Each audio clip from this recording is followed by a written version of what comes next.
Good afternoon, everybody, and welcome from Bill Beck Field on the campus of the University of Rhode Island.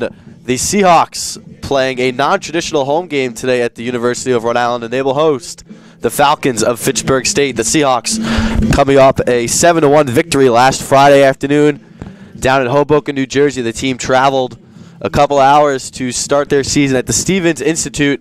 They collected a 7-1 win off the strength of Pat Maybach's 7 strong innings, 4 hits, no earned runs, and 10 strikeouts. I'm Sal Gualtieri bringing you the call this afternoon. I'd like to welcome into the broadcast booth my friend Brian Lynch. And Brian, how are we doing this afternoon? Fantastic. How are you, Sal? I'm good. A little cold, but ready for some baseball.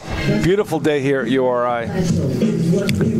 Starting lineups today for the Seahawks: catcher Dylan Ketch and center fielder Michael DeFusco. Colton Aremian, captain, as well as Dylan Ketch, will play third base. Zach Smith, another captain, will start in right field. Tristan Dacey will be the designated hitter for the Seahawks. Anthony Ciesco, who played majority of the season last season at shortstop, will move over to second base. Freshman Jack Betts getting his first start of his collegiate career at first base. And Madden Ward will be playing shortstop for the Seahawks, and Dustin Cicada will be playing left field for the Seahawks. Pat Maybach on the hill for the Seahawks yet again. He's 1-0 on this season so far. He was named the CCC Pitcher of the Week for the first week of the season, and Dylan Ketch was named the CCC Player of the Week for the Seahawks in the Commonwealth Coast Conference. And for the Falcons of Fitchburg State, Nick Cordro will be playing center field. Tim Horton will be playing second base. Brennan Kudahai will be playing first base. Noah Milliard will be in left field. Joshua McCumber will be at the hot corner, third base. Brendan Lefebvre will be at shortstop. Johan Asensio will be doing the designated hitting for the Falcons. Matt Pingator will be catching, and Brendan Farrell will be playing right field. And on hill for Fitchburg State will be Richie Sharp. Richie's a junior. Last season made 8 appearances, 7 came as starts, and he went 2-2 with an ERA of 2.89 for the Falcons last season. And we are a few minutes away from first pitch here at Bill Beck Field. Bill Beck Field opened in 1966 on the campus of the University of Rhode Island, and after an anonymous donator made a couple $1 million donations, they had this. It was me, Sal. Yeah? Yeah, I donated it. And they started renovating in 2007, and since then artificial turf has been placed here. Last time these two teams met in 2014, the Seahawks came away with a victory, and the last time Fitchburg beat Salve Regina, Brian, you think you can guess when that was? It had to be in 1984. Close, 1994. Ooh. In St. Petersburg, Florida, down close by the Tampa Bay area where the Tampa Bay Rays play. They have the same artificial surface at Tropicana Field right here at Big Bill Beck Field. You would think that these teams have played more often. Coach Kevin Barnaby for Fitchburg is friends with Eric Sorella. You would think that they would have played more. Good program. This will be the 7th all-time meeting between the two. The Seahawks currently on a 3-game losing streak against the Falcons.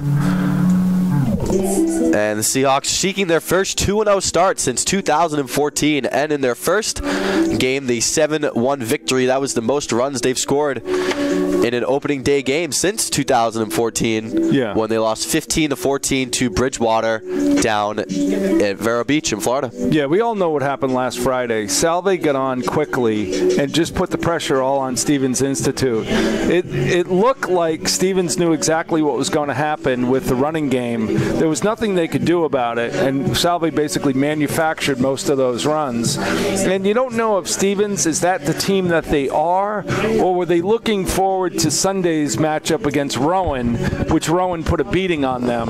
But it was an outstanding start for the program. Maybach and Ginsburg with 17 combined strikeouts. It was just phenomenal. And we will be back shortly for the call of this one as the national anthem will be underway. Direct your attention.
And welcome back, Sal Gualtieri and Brian Lynch here from Bill Beck Field on the campus of the University of Rhode Island. And today's non-conference game marks the 7th meeting between Fitchburg State and Salve Regina in baseball. This is their first meeting since 2014 when the Seahawks won a first-round ECAC matchup 14-3. 3 times they've met in Florida, and once each in Fitchburg and Newport, and now here at University of Rhode Island. And Pat Maybach taking his warm-up cuts for the Seahawks. It'll be a second start of the young season. Salve's going to get used to playing on turf. Last week in Hoboken, every ground ball that comes as clean as possible, and the same thing here. It's a little different playing on a dirt infield. And digging in first for Fitchburg State, it'll be Nick Cordreau. Cordreau last year arguably the best hitter for the Falcons. Slashed 304, 402, and a 491 slugging percentage. He was second in the MASCAC in triples with 5 in his freshman campaign. He had 2 home runs to go along with 22 RBIs. And he is a sophomore from Melrose, Massachusetts. And Maybach had 10 strikeouts in his last start. He had an immaculate inning in the second inning. If those who don't know what an immaculate inning is, Brian, would you like to explain for us? Pat Maybach threw 9 strikes in the inning and got out of there with 3 strikeouts. The thing that was impressive about Maybach and Ginsburg on last Friday were the swing and misses. Stevens' team could not hit a changeup. There was no reason for Ginsburg to go in there and change anything up that Maybach started, and they got out of there with the victory. Great start for the Seahawks. They seek their first 2-0 start since 2014. The infield gets together: Colton Aremian, Madam Ward, Jack Betts, Anthony Ciesco, Dylan Ketch, and Pat Maybach. Dustin Cicada in left, Michael DeFusco in center, Zach Smith in right. Jack Betts at first, Anthony Ciesco at second, Madam Ward at short, Colton Aremian at third, and Dylan Ketch behind the plate for the Seahawks. Pat Maybach on the hill. And Nick Cordreau, number 12, Nick Cordreau, will dig in, batting from the right side of the plate. Maybach, a left-hander, and his first pitch is about to come. And Maybach deals. Here's the first pitch. It's fouled away. Catch gives it a chase. It's out of play. Seahawks in their traditional home greens.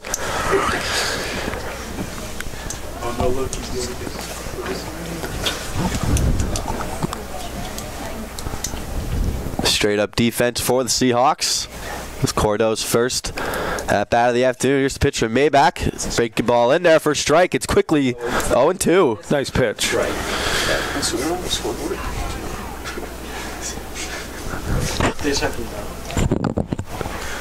And Maybach's 0-2 delivery on the way. Here it comes.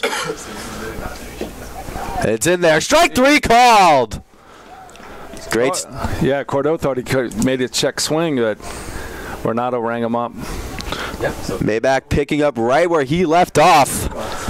And that's one away here for the Seahawks. Maybach's 11th strikeout of the season so far. Salve has a lot of familiarity with this home plate umpire. He does a lot of the CCC games. And Maybach's first pitch to Tim Horton. Horton, contrary to belief, is not from Canada. However, there is one player on the Fitchburg State roster from Nova Scotia. It should be this guy. You'd think. 0-1. And Maybach's pitch is ground ball to second. Ciesco charging, and he makes the play, 2-away. Maybach went for that ball, knew that if he had gotten it, it would have been had to spin around and make the throw, but Checo came flying in to make the play. And there's 2-away now, and here's Brennan Kahati. At bat, number 23, Brennan Kahati. Kahati is a junior from Leominster, Massachusetts. Leominster. He's hitting from the left side of the plate, lefty on lefty. No batting gloves for Brennan. Reminds me of Dacey. And the first pitch is in there for a strike. Okay, 4-3. This matchup will be interesting, Sal, with the lefty on lefty. Is that a strike? Yes. The Ciesco is a little deep in the outfield, and a quick 0-2 count from Maybach. Maybach picking up right where he left off last Friday. And a chance to get out of this inning unscathed. See something in the dirt here, Sal. Here's the 0-2 from Pat. It's in there. Strike 3 called.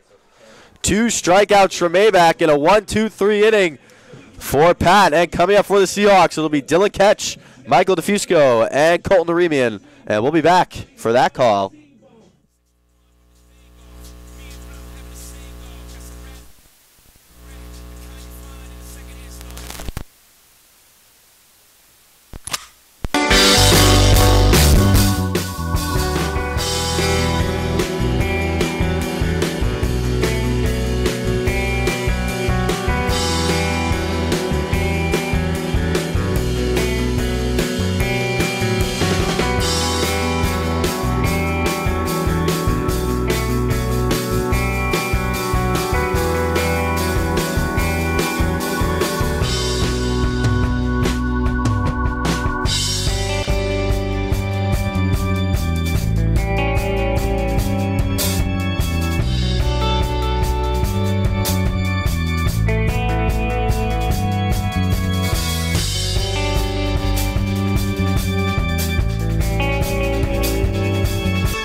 And welcome back from Bill Beck Field. Pat Maybach had 2 strikeouts in a 1-2-3 frame. And the Seahawks will come to bat with Dylan Ketch, Michael DeFusco, Colton Aremian to get us started here in the bottom of the first. Following those 3, Zach Smith, Tristan Dacey, Anthony Ciesco, Jack Betts, Madam Ward, and Dustin Cicada. Dylan Ketch, CCC Player of the Week. For the first week of the season, he went 2 for 5. He had a double to go along with a single, an RBI, and a walk. Dylan's walk was 1 of 9 in the Seahawk victory.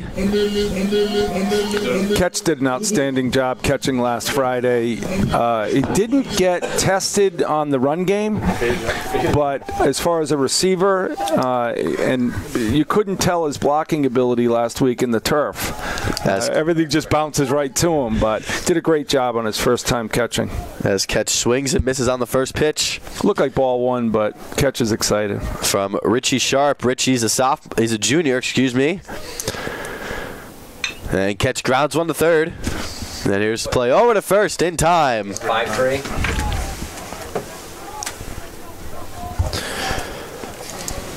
Check your USB connections.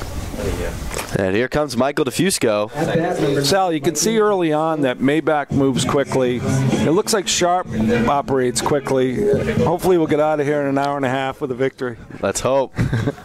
It's too cold. And DeFusco will dig in for the Seahawks. A big freshman season last year for the center fielder as he takes the first pitch. Caught the corner, and it'll be a strike. Bones had a great year last year. Okay. Sorella got a huge contribution from a number of freshmen, including DeFusco, as he takes another breaking ball in there for strike 2. Same pitch. If you can zoom in on the batter. Same pitch by Sharp away.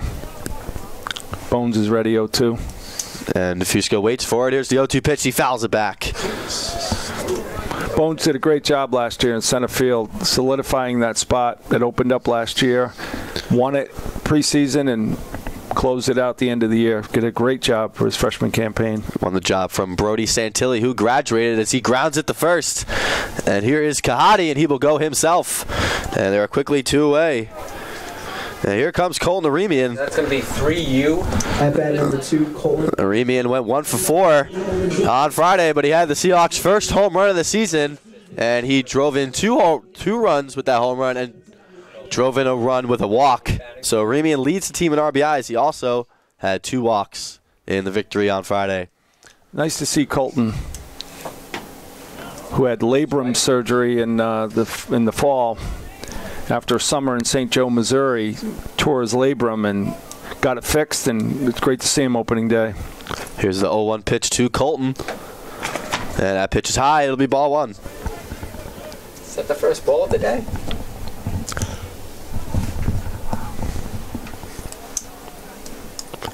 As our producer acknowledges, that was the first ball thrown of the afternoon as Zaremian grounds it to short. Lefebvre is there, and he throws it on the first. Nice job by Lefebvre. In time, and that will retire the side.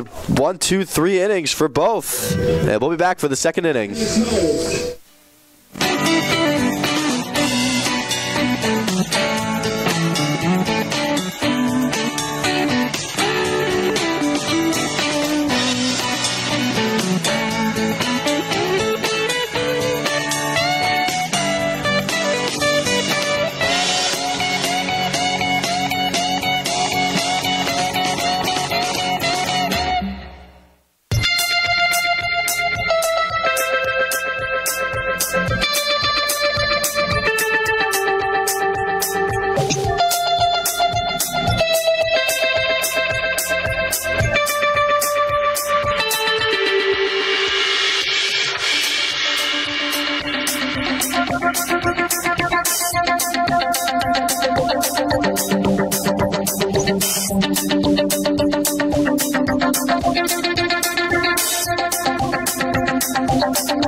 And welcome back from Bill Beck Field. Sal Gualtieri and Brian Lynch on the call here in the top of the second inning.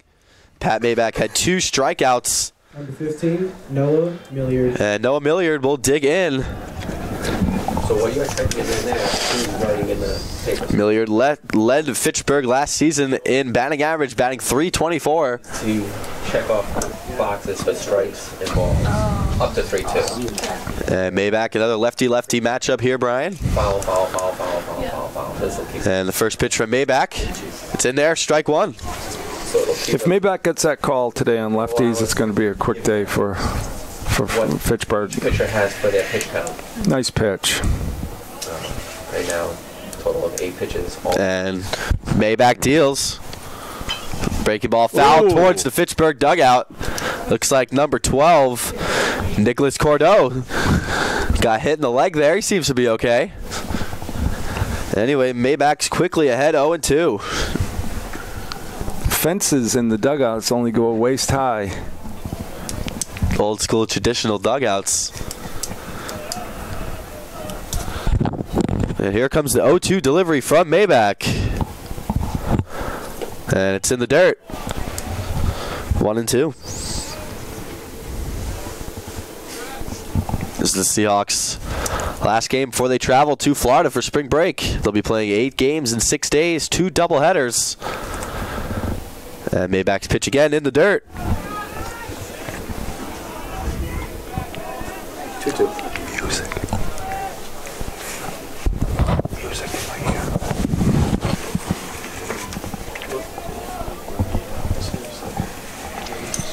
2-2.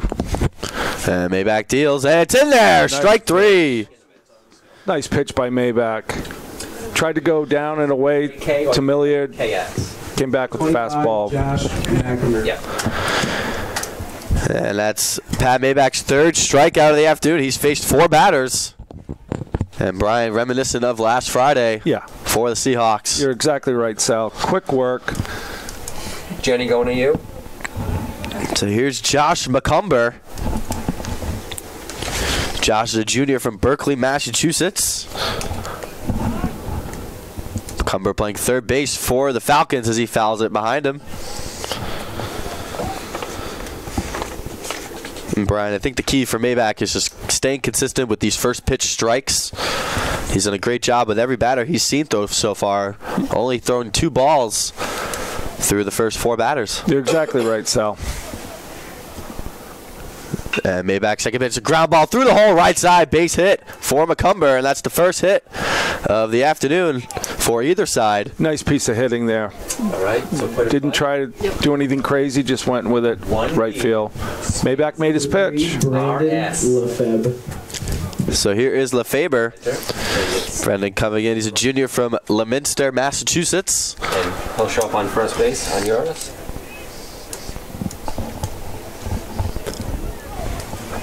As Madam Ward a little deep on the grass. Jack Betts holding. Maybach checks the runner, and he deals, and it's inside. And he gets away, but catches right there to get it. I may not go to it, but if you could zoom in nice and tight on Maybach and record it. Well, the fence gets in the way. Favorite a shortstop this season for Fitchburg. And if he's in focus, he's in focus. This is Fitchburg's first game of the season. Last season. That's right. Ball 1. 1-0. As Lefebvre calls for time. Maybach keeping an eye on McCumber at first base, who reached on a single.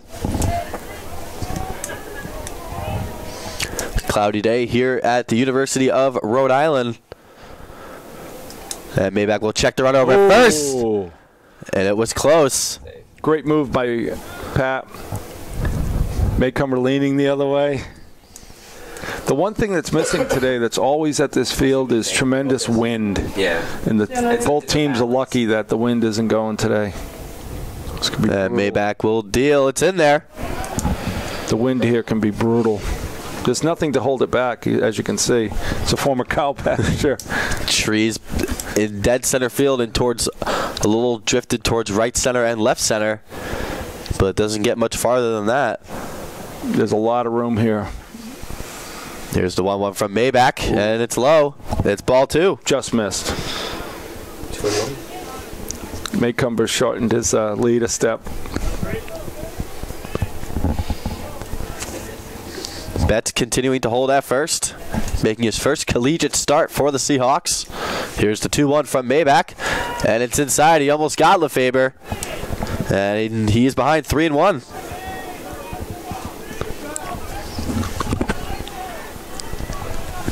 Maybach didn't issue a walk in his last outing.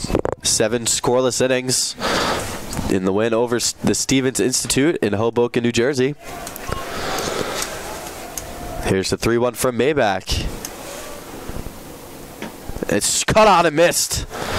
Big cut. And that will bring us to a full count, 3-2. And with McCumber at first. And Maybach checks on him again. And Brian with just 1 out, full count. Do you think the first base coach will be sending McCumber here? Yeah, I would send him right here. Maybach just needs a ground ball to get out of this thing. I would send McCumber. However, Maybach's got a very good move. He keeps an eye on McCumber. Here's the 3-2. McCumber stays, and it's outside. And it's ball 4. So Lefebvre reaches, and here comes Johan Asensio. Johan's a sophomore from Clinton, Massachusetts. 6 members of this Fitchburg State roster are not from Massachusetts. For the runner, yeah. And Jack Gallant is that lone man from Nova Scotia. Hammond Plains, to be exact. As Dylan Ketch will come out to talk to Pat Maybach. Yeah, pitching coach Andrew McKeon just asked Dylan to go out there and say a few words. Jenny, going to your shot? Ketch played majority of right field last season, had a tremendous year at the plate. First team all-conference, batted close to 500 in Commonwealth Coast Conference play last season. See if Maybach can get his ground ball right here. Maybach checks McCumber at second, and he deals. Breaking balls outside, catch at the corner, strike 1. Thank you for that call. Looked like it came in high. We'll take it. Checo and Ward are close to second, trying to spin it. Maybach ahead in the count, 0-1. Here's the pitch, breaking ball, and it's in there, strike 2. There's no reason for Pat to change up his routine right here. Same thing. Runners on first and second, 1 out. First bit of trouble Maybach has been in all season so far. Here's the 0-2. It's inside, it gets away, and the runners will advance as Maybach will cover home. Fastball. Yeah, catch was there. The pitch was there. Just seemed to go off his glove. So now 2 runners in scoring position now for the designated hitter, Johan Asensio. Sal, do you see a spin on that pitch that when it hit Catch's glove, it kind of went this way over here? You'd think it would come back, yeah. but it backspinned to the right of Catch. That thing had some spin on it, man. So here's the 1-2 from Maybach. Just not Asensio. What do I do for Asensio? Nothing. And it's inside. It's in there! Nice pitch. Strike 3 called. Nice pitch by Maybach. Threw breaking balls the entire at-bat to Asensio and got him on the inside. Breaking ball. Looking. And a big out there for Maybach, and now there's 2 outs. Both outs coming on the way of strikeouts. Maybach has 4 to start this one, and here comes Matt Pingator. Yeah, quickly. Pingator is a junior from Rutland, Massachusetts. He is behind the plate. Oh. And that pitch hits him. Hit by pitch. And that will load the bases. Pat's been close to 3 batters inside pitches, which he loves to pitch inside. Eric will take that. Coach Sorella will take that all day long. Pitching inside. You got to. You have to. Have to control the plate. Let them know. Yep. He had a base open. Now we'll go after Farrell, the 9th batter. Brendan Farrell is a freshman, from Plymouth, Massachusetts. Brandon Farrell. You got lefty on lefty here with 2 outs, bases loaded. And on the Fitchburg State roster, Farrell is listed as a pitcher. But today he gets a go at right field for the Falcons. And Maybach will deal. And he catches the outside corner, strike 1. His curveball looks really, really good. Top of the second here from Bill Beck Field. Pat Maybach in a little bit of trouble. Bases are loaded.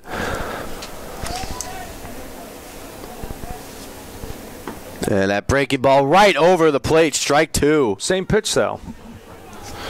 And that curveball is really working for Maybach as he's quickly behind 0-2. And he can collect his 5th strikeout of the afternoon.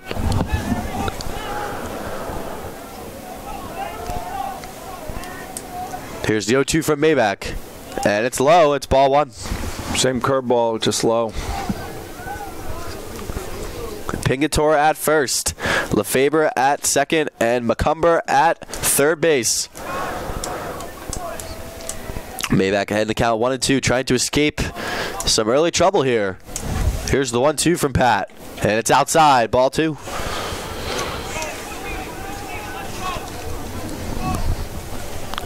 Maybach needs to challenge here. Seahawks will have Smith, Dacey, and Ciesco due up in the bottom half of the second. Maybach will try and get them there, scoreless. And here's the 2-2 from the junior left-hander. And it just missed. Oh, no. Maybach had a foot off the mound. Coach Eric had a different view of that pitch than the behind-the-plate umpire. That was strike 3. I'm sorry. And Ciesco was halfway down the line. Wow. Getting ready to walk in. So here's a full count, 3-2, 2 outs on the way from Maybach. Runners will be in motion. And it's in there. Strike 3 called. And Maybach gets out of trouble unscathed. No runs, 1 hit, and 3 left. We move to the bottom of the second. We're scoreless here from Bill Beck Field.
At number 22. Yeah. Zach Smith. And Zach Smith will get us started here in the bottom of the second inning. Smith, a senior on this roster. He was a captain last season, and he is a captain again this season with Dylan Ketch, Colton Aremian, Pat Maybach, and Will Ginsberg.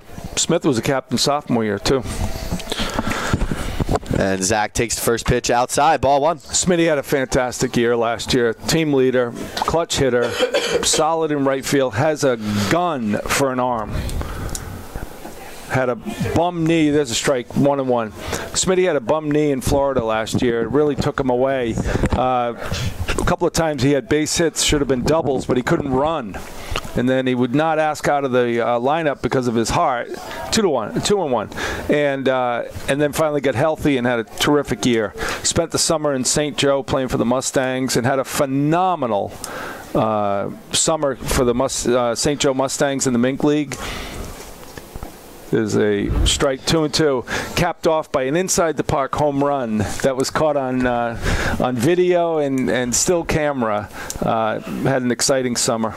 Smith had a huge RBI single last season in the playoffs against Endicott in a game that seemed like it was a marathon as he grounds one to short, and Lefebvre has it, flings it over to first, one away. When playing that, it was 6-3. That marathon game against Endicott at Reynolds Field was 14 innings. Everybody get up, it's time to slam. How many times have we said that? Marathon games with Salve and Endicott. And here is Tristan Dacey, who's had an injury-plagued career here at Salve. Missed most of last season. And he takes a big cut there, misses 0-1. So Dacey's healthy. The thing about Dacey that is legend are the bombs that he hits in practice. Some tell you that he almost hit the library from home plate at Brother Reynolds. How far do you think that is? It's got to be 500. It has to be 500. With trees covering it, too? Yes. He towered those trees. As that pitch gets him inside, and it's grounded to first. Kuhati flips it over to Sharp.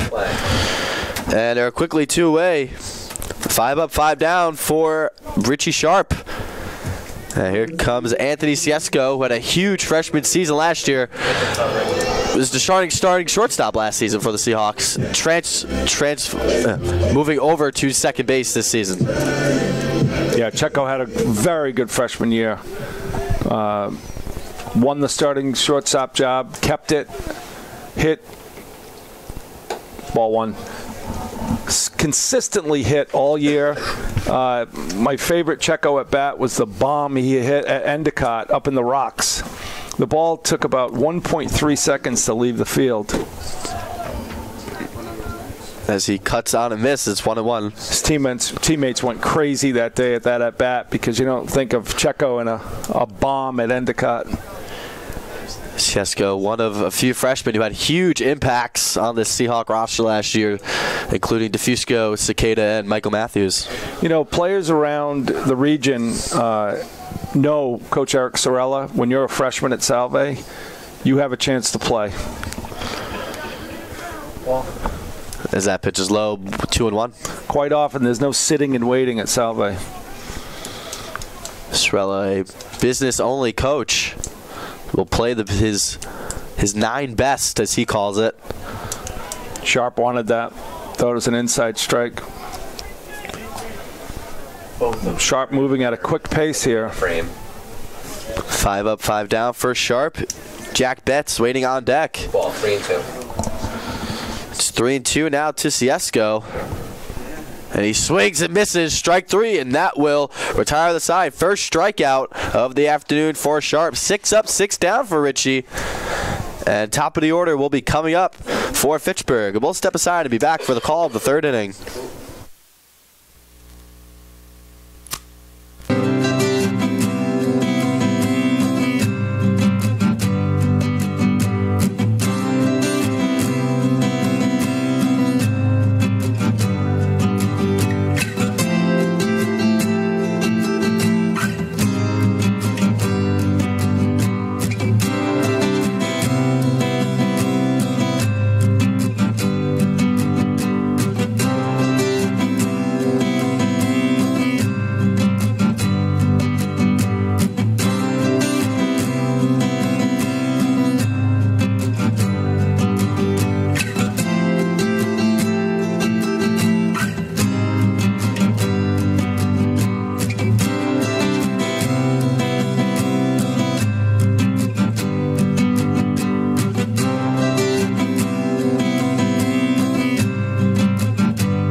Pat Maybach finishing up his warm-up pitches, and Nick Cordeau will dig in. Top of the order coming up for Fitchburg. Cordeau, Tim Horton, and Brennan Kahati.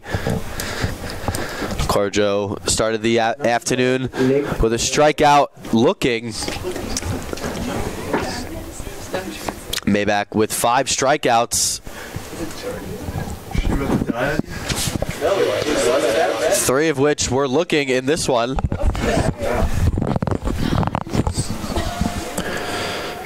Cordeau second in the MASCAC last season as a freshman in triples. He recorded 5. Solid leadoff hitter for a team. Tried to check his swing in the first, but Renato rang him up. And his first pitch is swung on and hit to left center. And it's going to be over the head of DeFusco, and he's rounding second on his way to third. And we talked about triples. Brian, he's in there with a leadoff triple. 3B. Ball sailed over Bones' head. 8. Got it to Ward as quick as possible, but Cordeau's around second by the time it gets to Madden. Number 5. And he's in with a stand-up triple to start the third. And second in the conference last season in triples. His first one right there. And here comes Tim Horton. Tim Horton grounded to second. His first time up. He'll look to get this runner in any way he can. Infield back. Corners are in. Ciesco and Ward will be willing to concede the first run on a ground ball. Exactly. Coach just told Checo and Madden to step back. As Horton wants some time to get himself together. Maybach as well. Maybach's in the stretch. And here's the first pitch from Pat. And it's a breaking ball. Catches it in there. Strike one.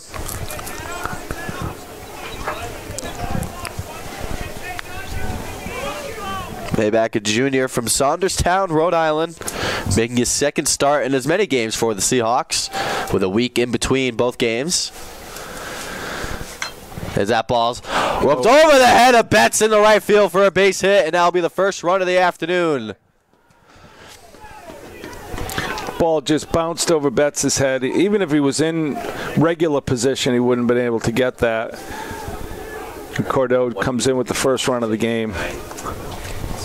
So Tim Horton breaks the deadlock. Brennan to the head. And this is the matchup you talked about in the first inning.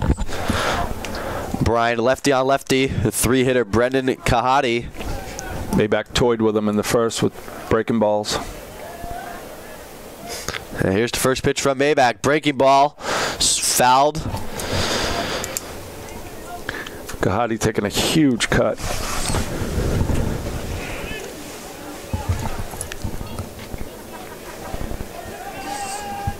Oh and 1. Horton leads off first. Betts covering him. Here's the pitch from Maybach. It's high. It's ball 1. Maybach into some trouble last inning. Worked out of a bases loaded jam. But a triple and a single to start this top of the third has the Falcons on top, 1-0. Smith's way back and right, and Bones is shaded over towards right. Big cut there. Missed. Nice pitch by Maybach. For Kahati. Sal, it looked like he was expecting the change, and he came in with a fastball. Nice job by Maybach. Maybach takes the option from catch, and Kahati wants a second to regain himself. This is what Salve has to do to sharp. Step out, control the time ourselves. Maybach checks to run at first, and he goes over to first. And it was close. Betts had a play on him.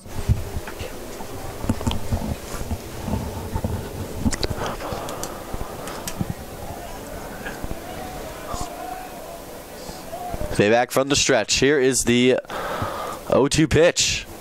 And it's high. And it'll be 1-2. 2-2, excuse me. Maybach with 5 strikeouts out of his 6 outs so far. He had 10 in his last start. That breaking ball's popped up. Aremia will look at it. And catch will take a look, and it will go out of play. And the count will remain 2-2. When he hit it, I thought it was just going to be an easy catch for Colton, but on this, I don't go beyond. Ball had legs. Right. So God, lives another day, Sal. 2-2. Kahati was had a busy day at first base, fielding 3 ground balls by himself and bringing them over to the bag. And here's the 2-2 from Maybach, and it's fouled back. And it will head to the Boss Arena parking lot, where the Salve Regina men's ice hockey team will play here tomorrow night in the Commonwealth Coast Conference Championship. The first time ever the Seahawks will host a championship game. As the runner will go, it's in there, strike 3 called, and the runner is safe. So Kahati goes down looking, and the runner will advance to second there. Number 15, Noah Milliard. With Kahati up to bat, double play was a chance. So send him, which I thought they should have done last inning. Keep him out of double play. Nice pitch by Maybach. So there's one away now, another strikeout for Maybach. That is number 6 for Pat. So now here is Noah Milliard. First pitch is low. Yeah. Ball 1. Coach Eric's asking where it was.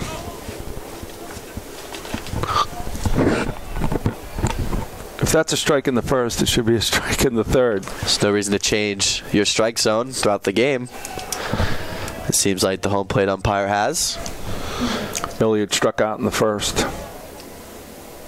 Maybach checking the runner at second. He deals. Swung on and missed. Check that. Milliard stuck out in the second. Sorry. Outfield straightaway. Cicada, DeFusco, and Smitty. Milliard led the team last season in batting average, .324. First game of the season for Fitchburg. That pitch is high. Ball 2.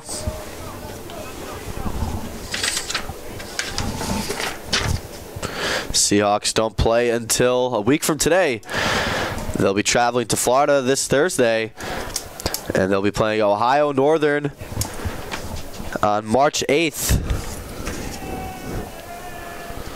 Maybach deals. It's high. It's ball 3. Just missed. Maybach's throwing back-to-back fastballs. It looks like he's getting his velocity up. He's been throwing a lot of breaking balls.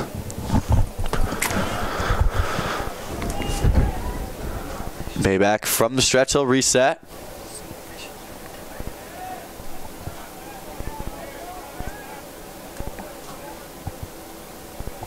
And here's the 3-2. Runner goes. It's high. Ball 3. Catch, throws it down to set third.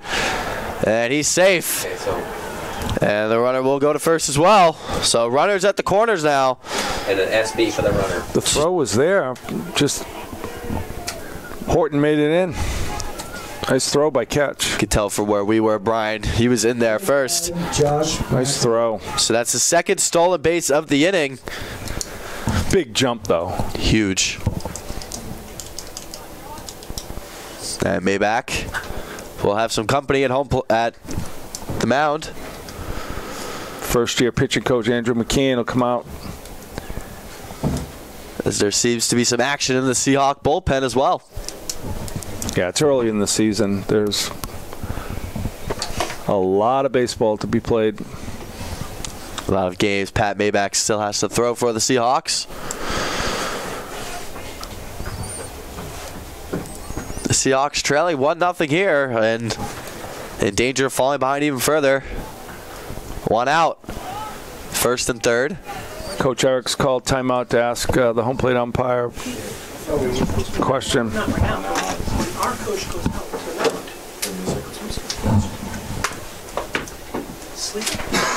to Coach Terrell having a word, and he will. What do you think that was all about?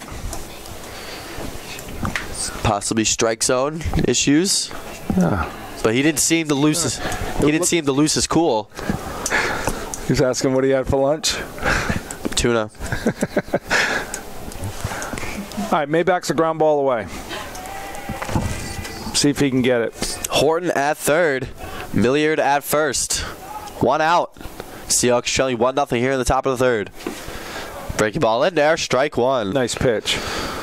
Madden Ward and Anthony Ciesco, a double play, depth. Colton's at the bag at third, and Betts is holding on.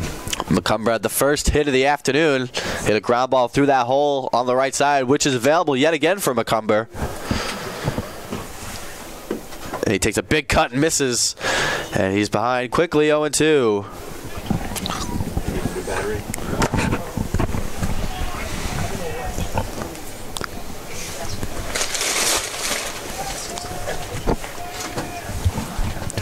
Maybach looking to weather the storm here in this third. 0-2 is the count. Here's the pitch from Pat.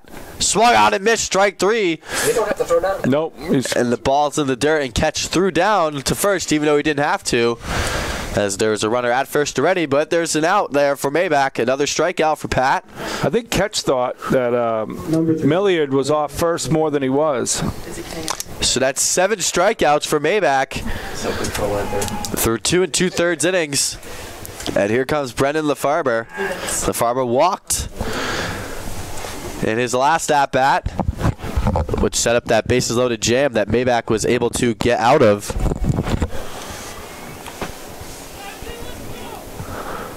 And that pitch is in there, catches the corner, strike 1.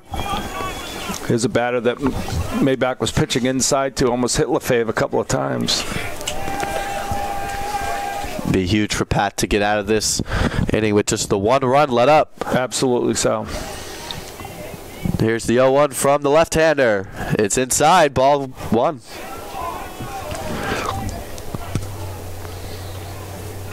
Matt Award on the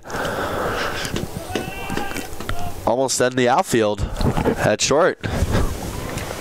First and third here. Ketch giving signals to his infield. Dylan Ketch taking over as the catcher as the Seahawks graduated a few key pieces. Christian Vargas, a captain last season, was the catcher. And Maybach checking the runner at first. He deals. Breaking ball in there, strike 2. Pitch. Vargas did a phenomenal job the last 4 years. Coach Eric was on him freshman year and molded him into a superb catcher. Felt as though he was one of the main pieces, a huge part of that team, a huge leader. Felt he was the heart and soul of that team last season. And the pitch is inside. Oh. In there, strike 3 called. Nice pitch. And Maybach gets out of trouble there. His 8th strikeout of the afternoon. And the Seahawks let up a run in that inning. 1 run, 2 hits, 2 left. We've played 2.5 here from Bill Beck Field at the campus of the University of Rhode Island. And we'll be back.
And welcome back here from Bill Beck Field on the campus of the University of Rhode Island.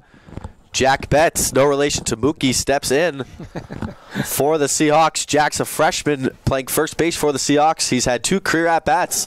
He had a sacrifice hit and a single in the win last Friday. Looks at a strike away. Jack's a freshman from Narragansett, Rhode Island. And he cuts on and misses. Swing. 0-2. And Betts is quickly behind 0-2. See Tyler Hertzwig getting some action, running action in the bullpen. As Betts cuts on and misses, strike 3. 7 up, 7 down. Number 10, Madden Ward. For Richie Sharp. That's strikeout number 2 for Sharp. And here's Madden Ward. Madden's a sophomore from Clinton, Connecticut. As he takes a strike. Sharp is working at a feverish pace.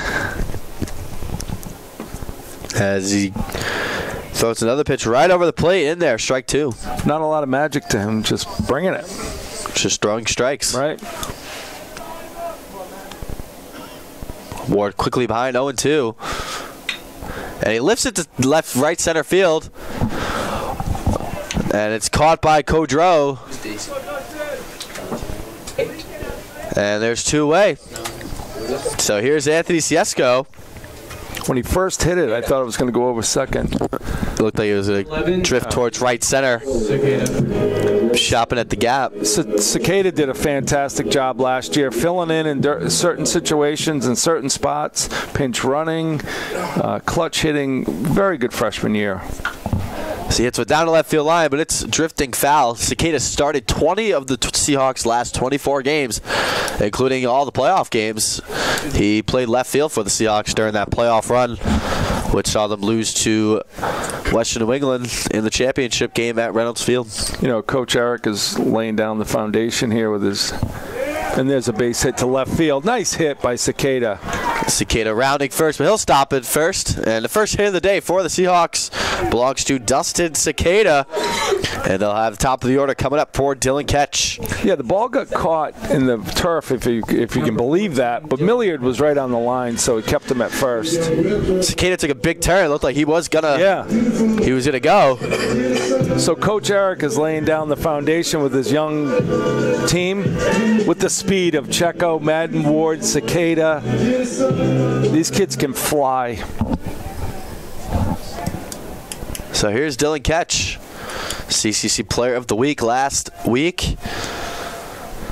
And first team all-conference last season for the Seahawks. And he gets as that away. ball's thrown away, and Cicada will be at second base standing up.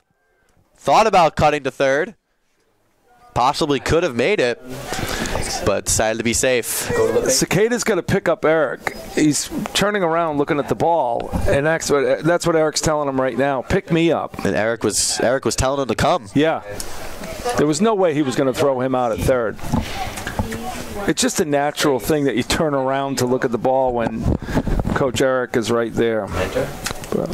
Now Ketch has guy at second. And this is where Ketch has been successful in his 2 years at Salve, getting it done in big spots for the Seahawks. Oh yeah, P again for the batter. Yeah. See, as Cicada had a huge lead. Sharp has to be careful here. You got first base open with Bones on deck. And for those of you who don't know, Bones, center fielder Michael DeFusco. Wait, that's his name? I didn't know that. I thought it was Bones.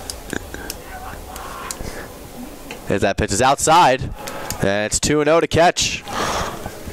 Yeah, there's no reason to throw something nice to Ketch here. But I would like it if he would. I mean, there's a huge hole in that right side. And we all know Ketch can place this thing in left field or right field. Very good hitter.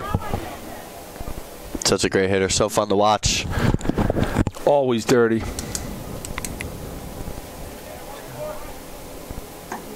That pitch catches the outside corner. It's strike one. Nice pitch. Big strike there for Sharp to get him back in the count. Ketch didn't want that. So 2-1's the count. Here's Cicada, the Seahawks' first base runner, is at second base, and Fusco on deck with 2 outs. Here's the 2-1 pitch from Sharp. And Ketch takes a cut and misses. And that evens up the count at 2. Big swing. Cicada's got speed.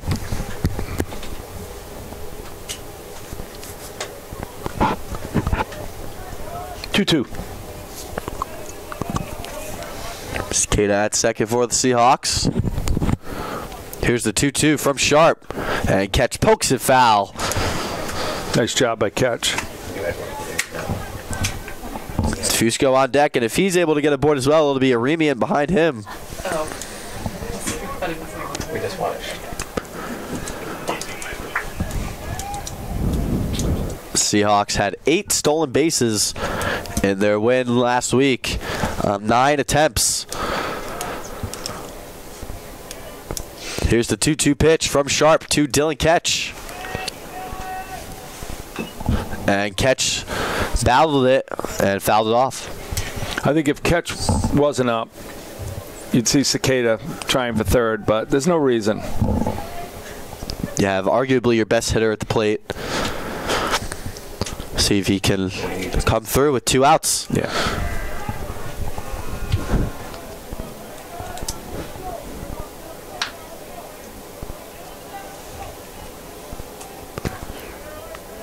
Sharp checking the runner at second. Here's the 2-2.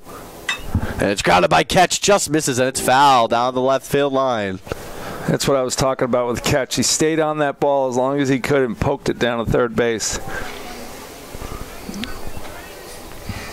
Can pull the ball or he can dump it into left. Catch is a junior, 1 of 5 captains on this Seahawk roster. Well deserved. After a huge season last year for the Seahawks. Making sharp work here.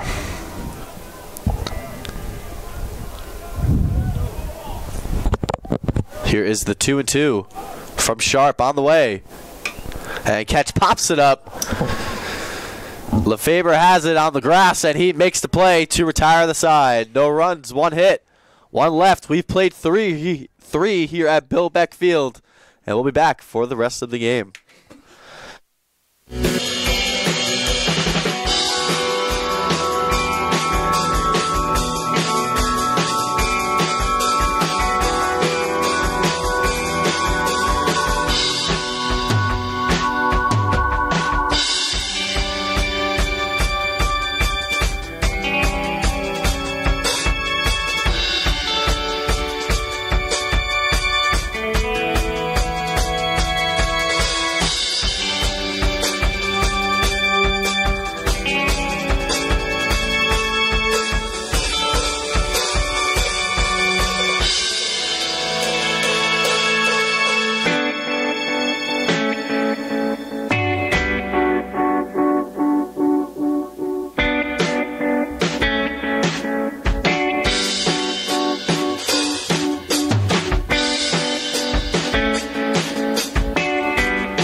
Top of the 4th inning, Salve Regina 0, Fitchburg State 1.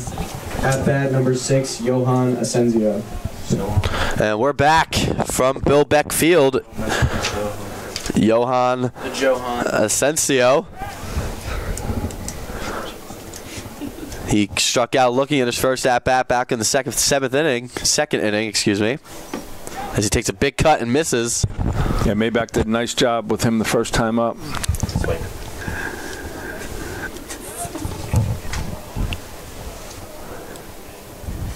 And Maybach will deal.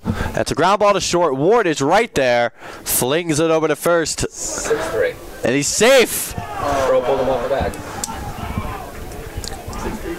Looked like Jack Betts fell off the bag there. But I thought he held his foot enough to fall with the ball. Coach Eric's going to come out and ask the home plate umpire for some help. I thought Betts caught it, made the play, and then fell. I didn't think he was safe. First base and home plate umpires will. And he's out. Yeah. Okay, so 6-3. I thought that was the play. So the Seahawks catch a break there. It's always nice when the umpires can consult. That's what it's all about. This is not showing anyone up. Just make the right play. Who needs replay? Fitchburg knew it. Nice play by Betts to hold the bag and then fall. Nice play by Ward. 1 out. So Asensio is retired, and here is Matt Pingator. Pingator was hit by a pitch in his first at-bat. This is another ground ball to Ward. He bobbles it this time and throws it in time. 2 away. 6-3 on your scorecard. And Ward this time pushing Betts off of the bag a little bit, but a great stretch by Betts there. Yeah, it was a rocket to Ward, who kept it right in front of him, and then Betts did a nice job holding the bag. So 2 pitches and 2 outs for Maybach. So now here's Brendan Farrell as he cuts and misses. Farrell looked like a pitcher on that play. Cuts and misses the same. Got caught looking in the third. And that pitch is inside. And it's ball 1.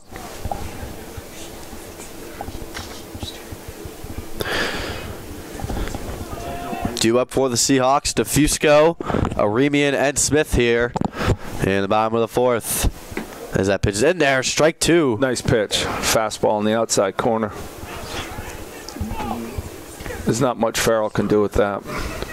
Next pitch is the 60th. Salve has bullpen action. Here's Maybach's 60th pitch of the afternoon, and it's fouled away.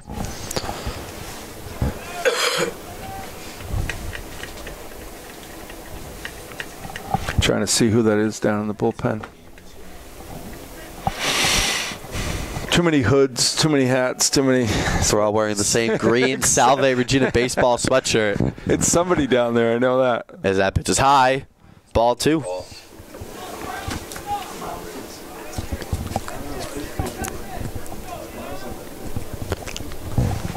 Outfield straight away. Here's the 2-2 from Maybach. And it's in there. Strike 3 called. No runs, no hits, none left. 9 strikeouts for Maybach through 4 innings. And we'll be back for the bottom of the 4th where DeFusco, Aremian, and Smith will get us started.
So here's Michael Defusco to get us started here in the bottom of the fourth. He grounded out to first in his first at-bat as he takes a first pitch from Richard Sharp. In there, strike one. Seahawks with one hit through the first 3 innings. And Defusco pops it up. Shallow center field. Cordeaux is over, and he makes the play, 1 away. Number 2, Colton Iridian. 8. Just 8. Colton grounded out to third in the first inning. Shortstop can go out that far, and then it's a 6. Here's the first pitch to Colton. He lines one to the right center, and it is caught. Second base. So L4 by Tim Horton. And when that left the bat, it looked like it was going to get over Horton in the right center field, and the ball just kind of died. There have been a couple of balls here that you think are going to be a lot farther and haven't been, and then a couple of them that you think are going to drop, they go right to the center fielder. So Smitty's fixing the hole at home plate. We have to see if Ed has any duct tape. I do actually. I'm not surprised. Salve Regina Sports Information Department supplying tape. The venerable one, Ed Habishaw. As Smith grounds one to third. Great play there by McCumber. And he throws Smith out to retire the side. 1 hit so far through 4 for the Seahawks. Richie Sharp has kept the Seahawks in check. And we'll be back for the call of the 5th inning.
Bat number 12, Nick Cordeaux. Top of the order, due up here for the Falcons. Nick Cordeaux, Tim Horton, and Brendan Kahati. Cordeaux is 1 for 2. He struck out looking to begin this game and then begun the 3rd inning with a triple and then later scored the only run of this one as he takes a cut and misses for strike 1. Yeah, Cordeaux did a nice job in the 3rd, hitting a rocket over Defusco's head and center and flew to third base. Kid's got some speed. Here's the 0-1 to him. No wonder why he had 5 triples last year. And it's low. Ball 1. 2nd in the Mass Cat Conference. Fitchburg picked 5th in the preseason poll. As Maybach's pitch outside, but catches the corner. Nice job by Ketch holding that ball right there until the umpire was sold on it.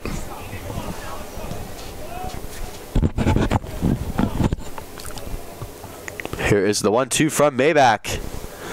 And it's in the dirt. There's no dirt up there. Looks like dirt with a big giant hole in it. Still waiting for the Sports Information Department to duct tape to figure that out. Home Depot Ed. Here's the 2-2 from Maybach on the way.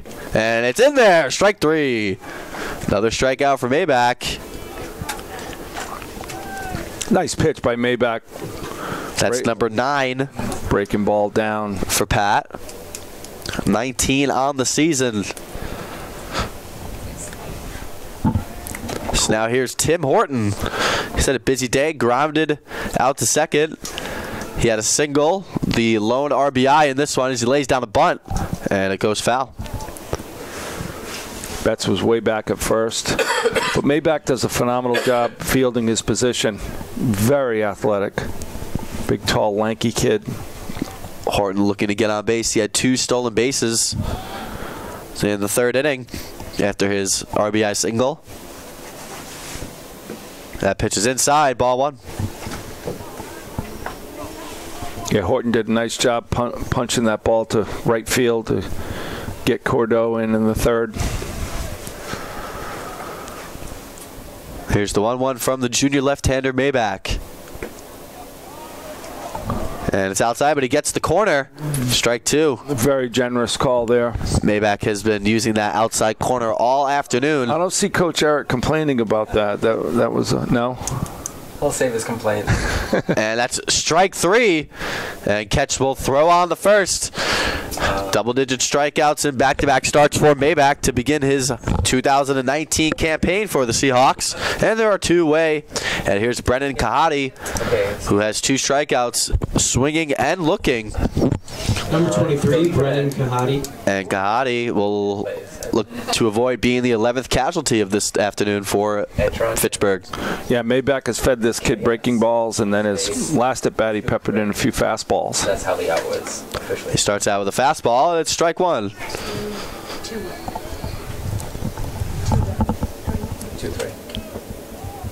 Maybach's such a cerebral pitcher. Very, very smart pitcher. Here's the 0-1 from Pat. It's inside. Kahati thought about it, but it's 1-1. I'm amazed he let that go. He wanted it. You can tell. If he could get his wrists around, he would have. And he gets a piece of that one, and it's fouled. And Maybach is ahead 1-2. Infielders all on the grass. See if Maybach comes upstairs here. Bless you. Thank you. Here's the 1-2 from Pat. Swung on and missed by Kahati. Ketch picks it up, throws it on the first. And that will retire the side. 4 straight strikeouts for Maybach. He has 11 on the afternoon. And in the bottom of the 5th, the Seahawks will have Tristan Dacey, Anthony Ciesco, and Jack Betts due up. Seahawks trailing 1-0 halfway through this one.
Of the 5th inning, Salve 0, Fitchburg 1, Tristan Dacey.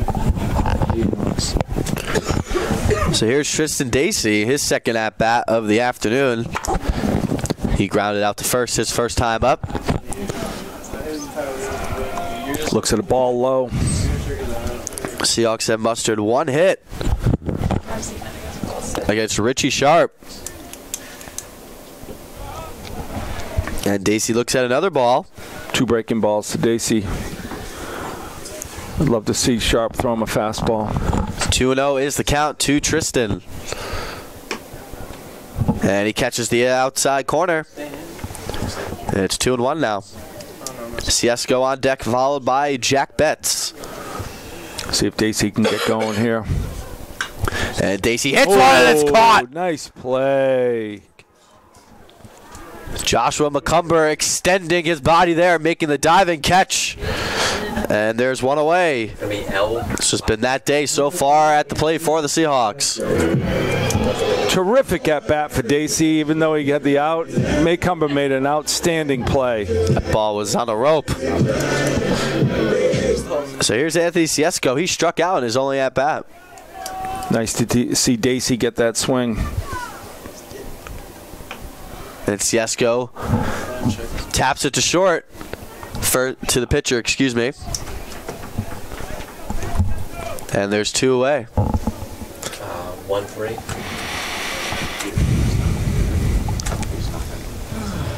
Sharp moving right along here. Number 6, Jack Betts. Bottom of the 5th. Jack Betts with 48 pitches through 4 2/3. As Betts takes a first pitch ball. Sharp's moved at a nice pace here. And Betts cuts out and misses. Salve's allowed him to move at this pace. Need to get some runners here. Salve has mustered 1 base runner, and that came back in the 3rd inning. As that pitch is outside, it's 2-1 to Jack. Betts getting his first collegiate start of his career.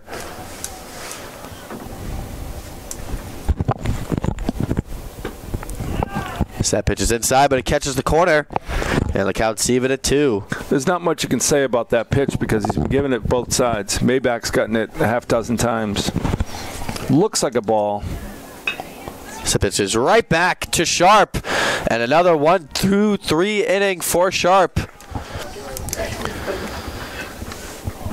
No runs, no hits, none left. We've played 5 here from Bill Beck Field on the campus of the University of Rhode Island. And we'll be back for the call of the rest of the way.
Inning at bat, number 15, Noah Milliard.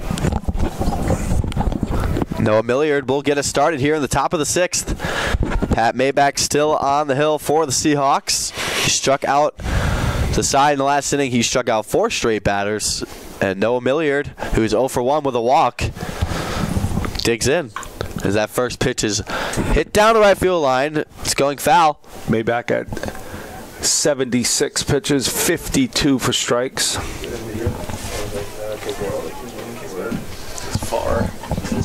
Got a nice 1-2-3 inning here so we can get some Seahawks on the bases. Here's the 0-1 from Maybach. And it's low. And it's ball 1.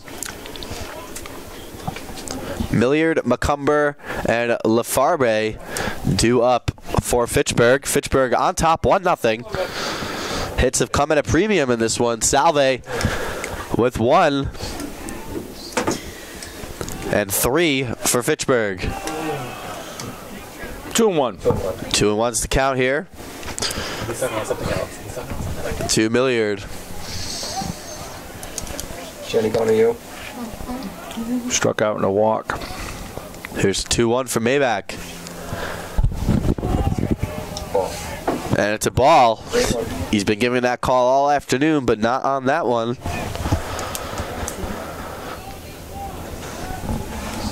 As Milliard calls for time. Milliard led the Fitchburg State Falcons in batting last season, batting .324. One of just 2 players to bat over 300. The other one was Nick Cordeau. Here's the 3-1 from Maybach. Nice pitch. And it's in there. It's a strike to get him back in the count, 3-2.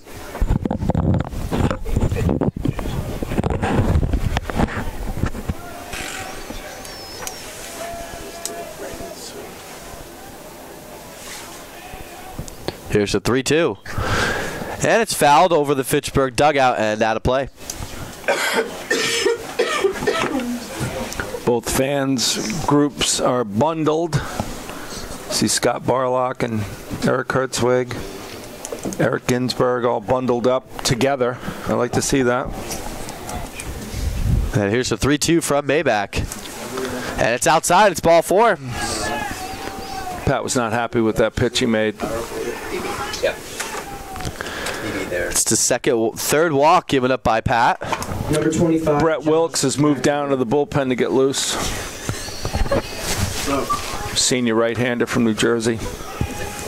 One of 2 senior English communications majors that are boys. And the other one? You're talking to him. That was a setup. You told me to set you up.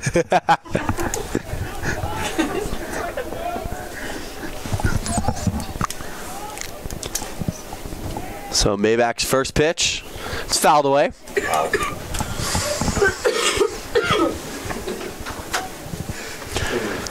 So McCumber 1 for 2 this afternoon. Had the first hit.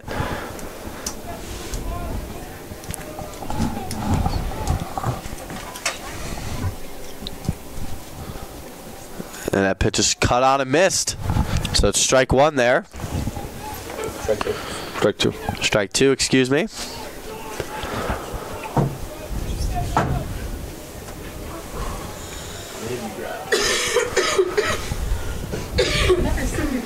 See if Pat can get his ground ball here.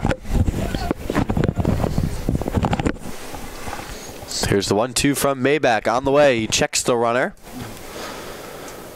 And it's outside. 1-2 now.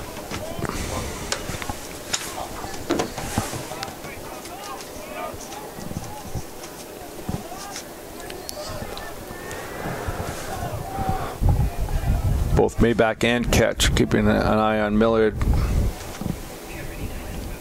Maybach checks over one more time. And he deals. Ooh, just missed. And he wanted that call, and it's 2-2. Looked like a strike to me, but could have been high. Zach Smith trying to stay warm in right field.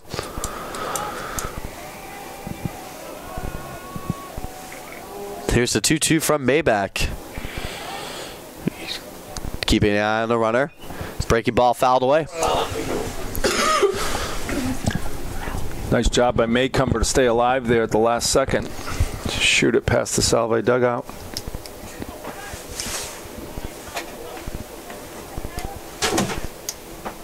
Seahawks trailing 1-0 here in the top of the 6th. They've mustered just 1 base runner on 1 hit, and that belonged to Dustin Cicada in the bottom of the 3rd. I think Will Ginsberg's up in the bullpen too. As Maybach calls for time. Lefty, righty in the bullpen.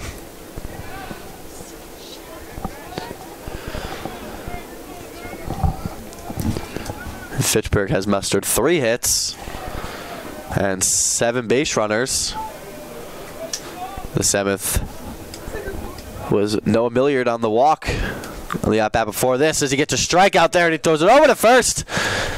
Not in time, but Maybach gets another strikeout. That's number 12. And that's the first out of the top of the sixth. And here comes Brendan Lefebvre. He's 0 for 1 with a strikeout and a walk. Catch did a nice job catching that call third strike, or call the third strike, and firing it down to Betts at first, who made a spin tag. Miller just got in there. So Miller remains at first, 1 out. And here is Lefebvre. I love that Catch keeps those guys close. First pitch swung on and missed. Strike 1. Lefebvre was caught looking last time by Maybach. Perfect time here for another one.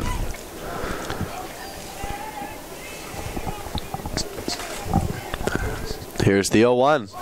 Showing bunt, and Catch thought about throwing down, but he keeps it. So the count now will be 1-1.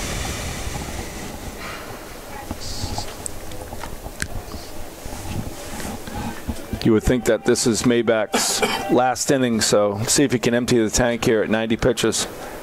Done a terrific job today. He's thrown 5 1/3 so far. He has 12 strikeouts.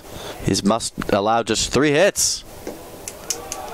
And that pitch is low, ball 2. Lefebvre at the plate now, Asensio to follow, and he will be followed by Pingatore.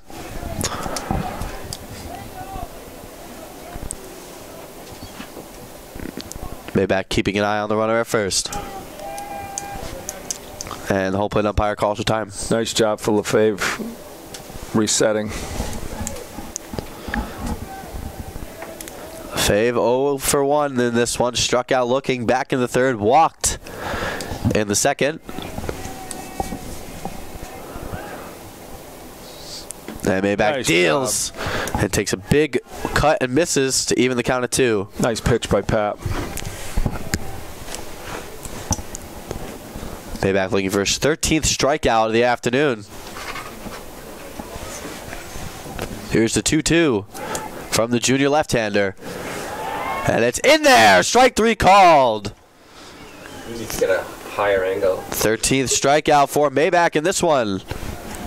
Nice pitch on the outside corner, Sal. Johan Asensio. And here comes Johan Asensio. Asensio 0 for 2. Struck out looking back in the second and grounded out to Madden Ward in the fourth. Even if Lefebvre wanted that pitch, there's nothing he could do with it. Nice pitch. Johan had the at-bat where Madden Ward made the play short, threw it over to first. Jack Betts was caught off the bag. Originally was called safe, was Asensio, and then the umpires met and changed their minds. As that one is nubbed right to Catch, but it's out of play. And I give Asensio credit because he knew Betts made the play. It wasn't a quick it was a quick conversation between both umpires, and it's 0-2 now. The count, 2 outs. That foul at the plate right there, Catch tried to sell it. Maybach looking for his 14th strikeout, and to strike out the side. It's a ground ball to short, or third, excuse me. Aremian charging, has it. Nice play by Colton. And Colton with a great charge there to make the play, and that retires the side. No runs, no hits, 1 left. We go to the bottom of the 6th here from Bill Beck Field on the campus of University of Rhode Island. Due up for the Seahawks, Madden Ward, Dustin Cicada, and Dylan Ketch. And we'll be back.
bat, number 10, Madden Ward. Bottom of the 6th here. Richie Sharp, 54 pitches through 5 innings. Brian, he's been extremely efficient. We talked over this past break. Now the Seahawks have not taken pitches, haven't made him work much, and they need to get some base runners. Exactly. Put this team to work. Take some pitches, take some time, make this pitcher work. He's doing a fantastic job. As Ward takes a first pitch strike to begin the bottom of the 6th. It'll be Ward, Cicada, and Ketch due up for the Seahawks. You know, Sal, I wouldn't mind seeing some bunts here. Get some guys on. As that pitch is inside to Madam Ward. You know, a couple of years ago, Eric manufactured runs by bunting and getting guys over, and let's see if he could start that today. As Ward holds his swing, and it's a ball. And I think McCumbry heard you. He's the first 2 pitches of the at-bat. He was on the infield grass. As that pitch is inside, 3-1 to Madam Ward. I mean, Sharp only has 57 pitches. Still a long way to go in this one. Bottom of the 6th. As that pitch is in there, strike 2 to bring this count to full. Dustin Cicada on deck. Here's the 3-2. And it's a number down the third baseline, but it's foul. Yeah, Madden had to fight that one off. Nice job. Good foot skills there from Eric Sorella.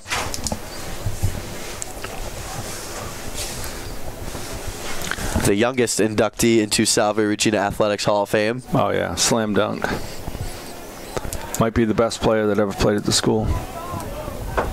Here's the 3-2. It's swung on and missed. Strike 3. Big looping breaking ball that fooled Madden. 3 strikeouts on the day for Richie Sharp. A very efficient day for him so far. Dustin Cicada. And here's Dustin Cicada. Cicada has had 1 at-bat in this one. He is the lone Seahawk hit. It's a single back in the bottom of the 3rd. And Cicada pops it up. Should be in play for the first baseman, Kudahai, and he makes the play. It's not what we want to see. First pitch. See a couple. We just talked about how they need to take pitches and really make Sharp work, and they haven't done that. So now here's Dylan Ketch. Ketch's last at-bat was about a 12 or 13 pitch at-bat. Just got under the ball with Cicada at second. See if Salve can start something with 2 outs here. Ball up. And the first pitch to Ketch is high. Looks like the temperatures are dropping out there. Harrison Barlow looks colder at coaching first base, and as Ketch fouls that one back towards the screen. temperatures are probably mid-30s here in Kingston, Rhode Island, the home of the Rams. Now it's 31 degrees, according to our meteorologist, Sal. As that pitch hits Ketch. Hit by pitch. So any way you can get base runners, Brian. Second base run of the afternoon for the Seahawks. And here comes Michael DeFusco. And you have to wonder if the Seahawks would be aggressive here and consider sending Ketch with 2 outs. Got to get Bones going here. He grounded to first and flew out to center. And Sharp might have heard me as he keeps a sharp eye on Dylan Ketch over at first. I don't get it. I don't understand it either. I don't know why.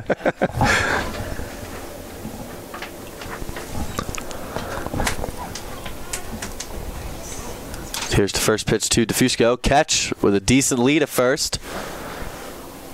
And DeFusco taking time there. Nice job by DeFusco to control the time here in the game.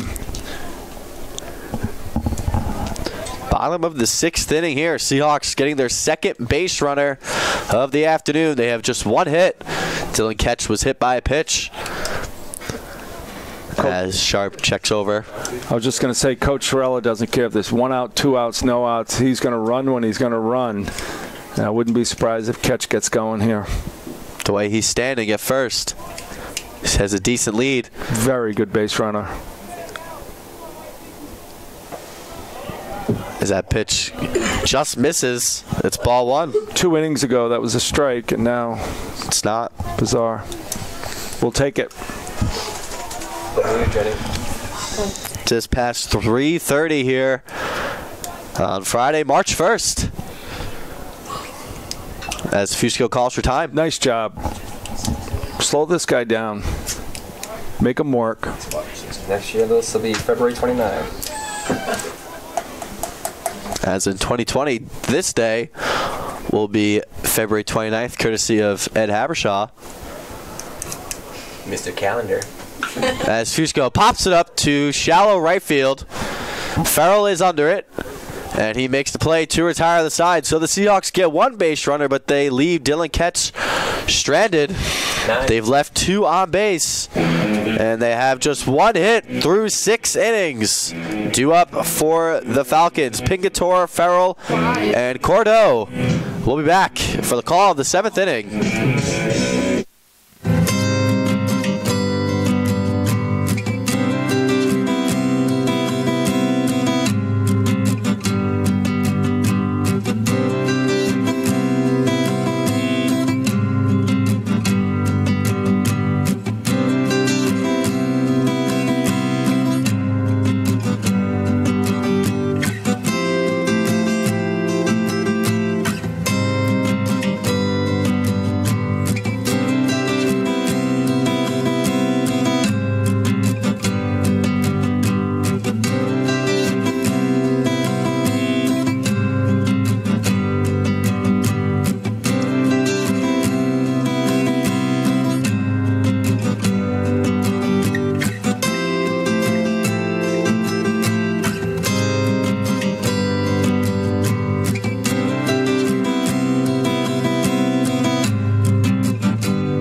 Still Salve 0, Fitchburg State 1. Up at bat. So after 6 innings, Pat Maybach is done. He allowed 3 hits, 1 run that was earned. He walked 3 batters and struck out 14. He faced 25 batters. He threw 96 pitches, and Will Ginsburg will enter for the Seahawks. Will did a phenomenal job. Game during the 7th inning stretch. Ginsburg threw last Friday. He threw 3 innings, faced 10 batters, struck out 7 of those. As that pitch is outside, it's 2-0. Matt Pingator leading off the top of the 7th. Take me out to the ball. He'll be followed by Brendan Farrell and Nick Cordeaux.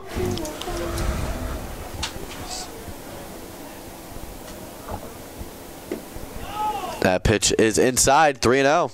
Will's looking down at the mound, trying to get some footing here.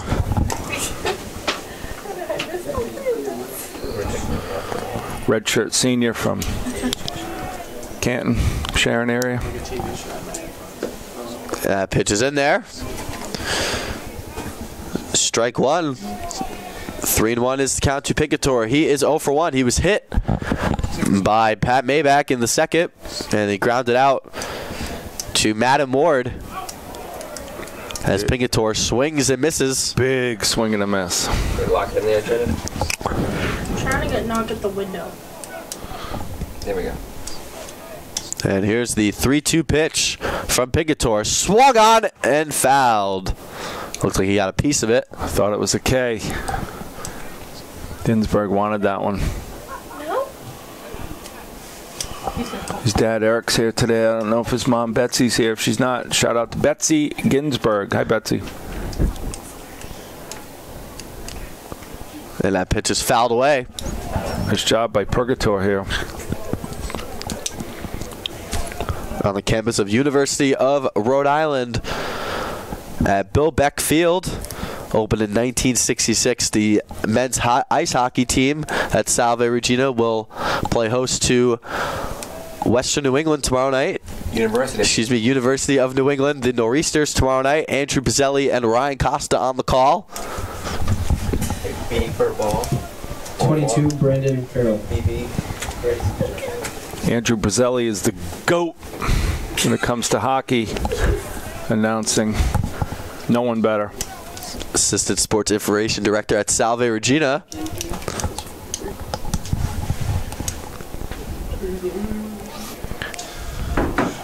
So Ginsburg walks his first batter. There's a bunch shown there from Farrell. Oh. And that ball's thrown by Ketch in the right field. It's a strike. Strike was called, but... And now... Betts needs to get in front of that ball and can't Matador that ball. He needs to stop that ball any way possible. It's a bounce, but on this turf, one bounce, it ends up in right field. So Ketch and Ginsburg will have a conversation. Coach Eric is talking to Betts right now about that. You know you're not going to get the runner back, so you're going to do anything you can to prevent that ball from going into right field, especially 1-0. No outs, man on second. Brendan Farrell struck out twice today looking. Farrell playing right field today, but on the roster, he is a pitcher. Rocking one batting glove on his right hand, showing bunt again, and he gets it down, but it's foul. And he's behind 0-2. Both Ginsburg and Ketch are asking the umpire if that hit him out of the box.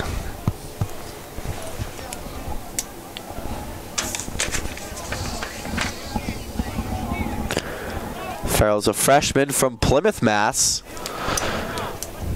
In his first collegiate game.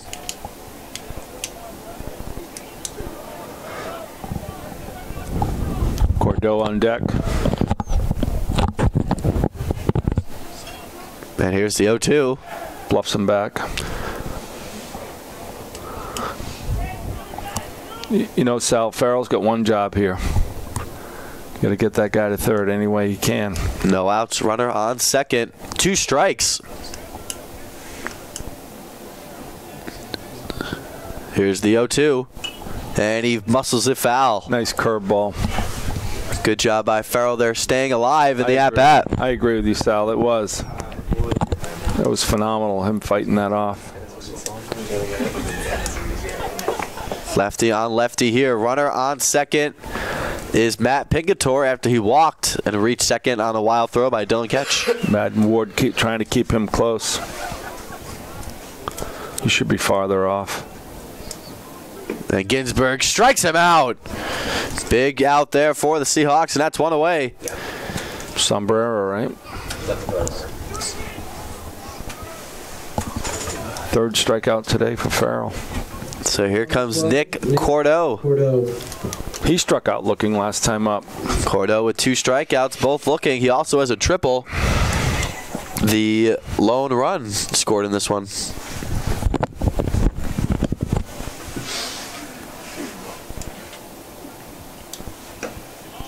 That nice pitch catches the outside corner, strike 1. Ginsburg settled down nicely right here. Nice to see Skip Sorella in the Salve dugout over there. Freezing. It's cold up in this booth. Breaking ball from Ginsburg. Nice in there. Phenomenal breaking ball. Nice pitch. Ginsburg ahead 0-2. Looking for another strikeout.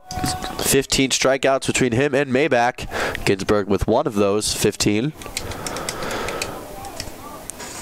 There's the 0-2 from Ginsburg. Breaking ball outside. Just missed. Catch held it there for as long as he could.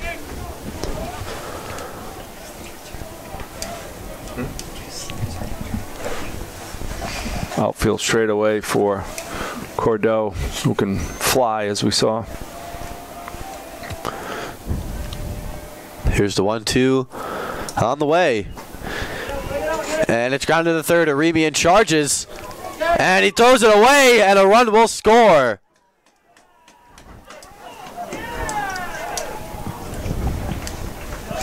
So an error will be charged to Colton Aremian.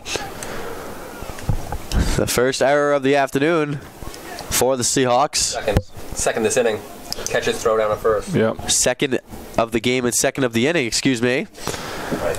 As Ketch threw it away before that. And anyway, Colton had plenty of time to get the runner. It's just that he came in, made a terrific play on the ball, didn't set his feet, and the ball sailed away. And that doubles the Fitchburg lead to 2-0. And that's a ground ball to second. Ciesco is there and gets the out, but the runner will advance.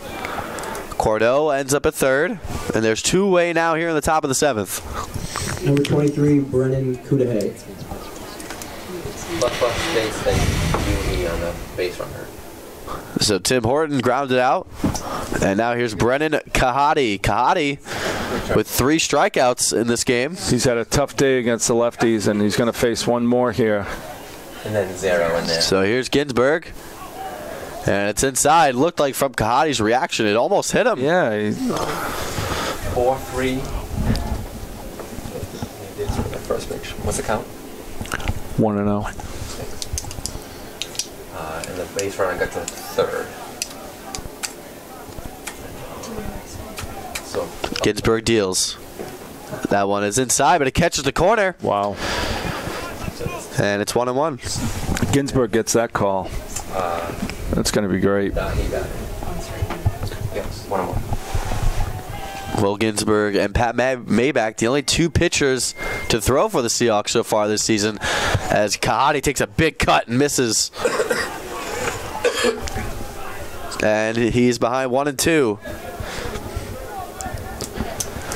Ginsburg trying to strand the runner at third. It's Nick Cordeaux. Second time Cordeaux has been at third base this afternoon. The only player on either side that has reached third base in this one. It's been a pitcher-friendly game. Great throwing on both sides. And Fitchburg has the lead right now. They lead 2-0.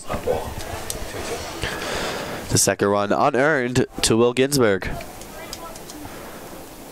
Is that pitch in there? Strike 3 called.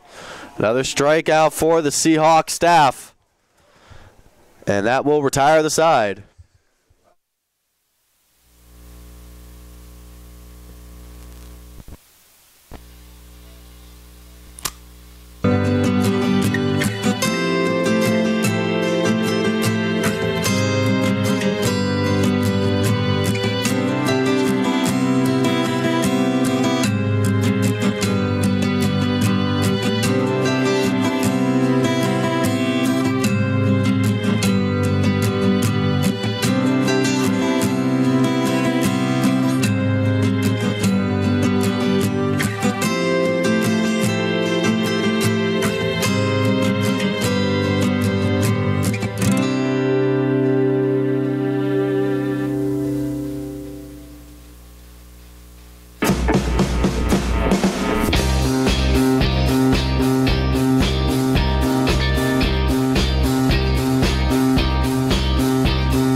Bottom of the 7th inning, Salve Regina 0, Fitchburg State 2. Up to bat number 2, Colton Reed. Lead with the score that's ahead. Okay. Anytime you announce it. So Colton Aremian gets us started here in the bottom of the 7th. Colton 0 for 2 in this one.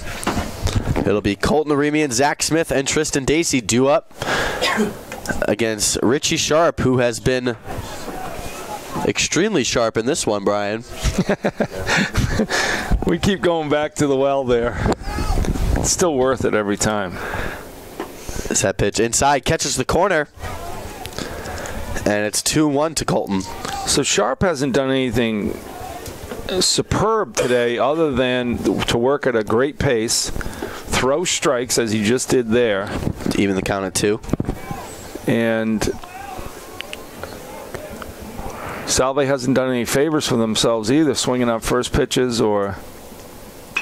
It's Aremian ropes one, and it's caught by Sharp, and it has just been that type of day for Richie Sharp. A great play there, and there's one away. Wow, Colton almost took his head off. Zach Smith. It's just been that kind of day. And there's one away now. Might be the best hit ball of the day by Salve right there. We have nothing to show for it, though. That and the Tristan Dacey line out as Smith lines one, base hit through the left side. Good piece of hitting there from Zach Smith. It really was, Sal. Number 40. He took that fastball that Sharp left up and plunked it into left field. And nice something job. to keep an eye on here, Brian. Dacey had a good at-bat his last time. I agree with you. Hit a line drive that was a rope caught by McCumbry over at third base. You're exactly right. You wonder if Dacey will look that way again. Zach Smith on first, and you wonder. I love when Dacey goes to left field. He ain't catch. You wonder here if Zach Smith will be sent. Smith had 2 stolen bases in the win last Friday. As the breaking ball is in there to Dacey, strike one. Nice pitch by Sharp. Put him by. L1. Let's see if Chicken can get bat on ball here. Put him by. You know why they call him Chicken, right? Salve Sal? Chicken. 7. On top of the Antone building is a chicken, and he wants to hit it. Any pitches to him yet? Salve Regina Chicken. Sharp keeping a close eye on Zach Smith. See if Dacey can get a pitch that he likes here from Sharp. Smitty has a conservative lead off of first. There's a big hole on the right side of the infield for Dacey. As that pitch just misses, and it's 1-1. Smith does not want to be getting picked off of first at this situation. Harrison Barlow coaching third now. I think Coach Michael Doran's at first. Here's Dacey. Sharp keeping a close eye on Zach Smith. It's the 4th or 5th time he's thrown over there. Yeah, I think Smitty took a half a step more at that pitch, had to dive back. Smith is a very good base runner with those long legs. See if Dacey can hit a gap here. And Dacey muscles one in the left field, and it will be a great play there by Lefebvre. And there's one away. So Ciesco now will come to the plate, 2 away. And here's Anthony Ciesco. You know, Dacey just got under that thing, and it stayed up long enough for Lefebvre to make a play there. Nice play by the shortstop.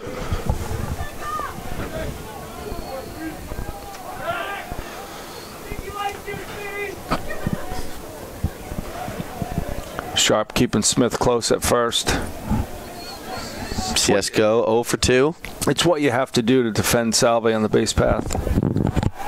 If you're not going to keep an eye on those guys, they're going to take off. 8 stolen bases on 9 attempts in the win on Friday afternoon. They have yet to attempt a stolen base in this one. And we don't know Purgator's arm. We don't know his ability because we haven't sent anybody yet. As Ciesco calls for time. Ciesco 0 for 2.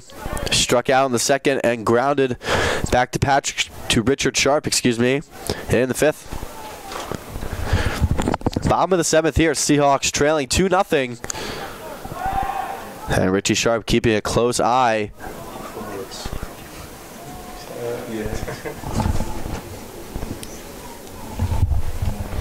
Smitty smiling ear to ear. He'll do this all day. Just throw one to Checo so we can get a hold of it.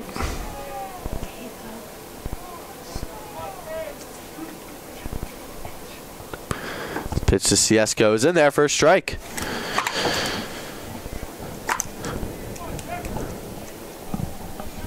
Jack Betts waiting on deck if Ciesco could keep it going here in the bottom of the seventh.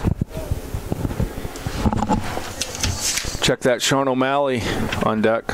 O'Malley got the start at first base last Friday.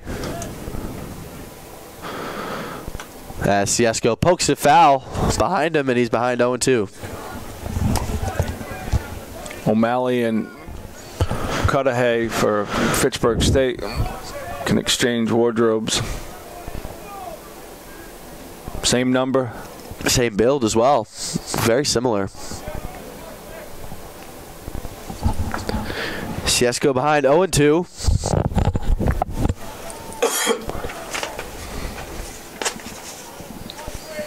And here's the pitch to him. It's low. Good eye.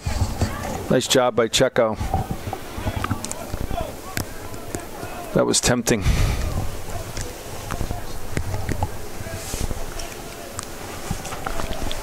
Action in Salve's bullpen.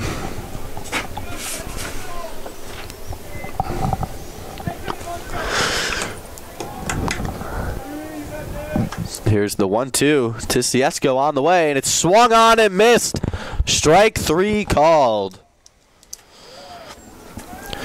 7 scoreless innings for Richie Sharp. He's held the Seahawks at bay. Just 3 base runners, 2 hits, and the Seahawks strand one after 1 hit. And we will go to the top of the 8th inning. Seahawks trailing 2-0.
Fitchburg 2, Salve 0, at bat number 15, Noah Milliard.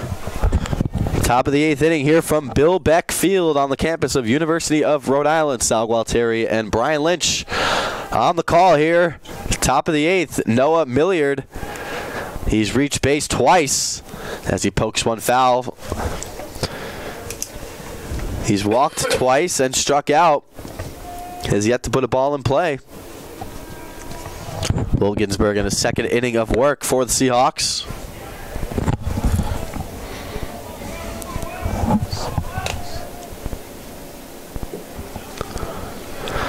as that pitch is inside.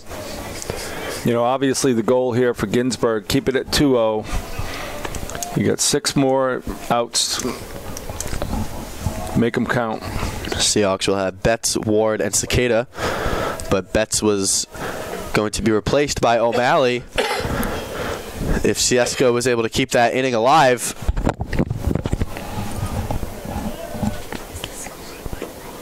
Nice pitch by Ginsburg. Breaking ball, catching the inside corner. There is action in the Fitchburg bullpen with Sharp at around 80 pitches. He's done a nice job. Top of the 8th. You're right.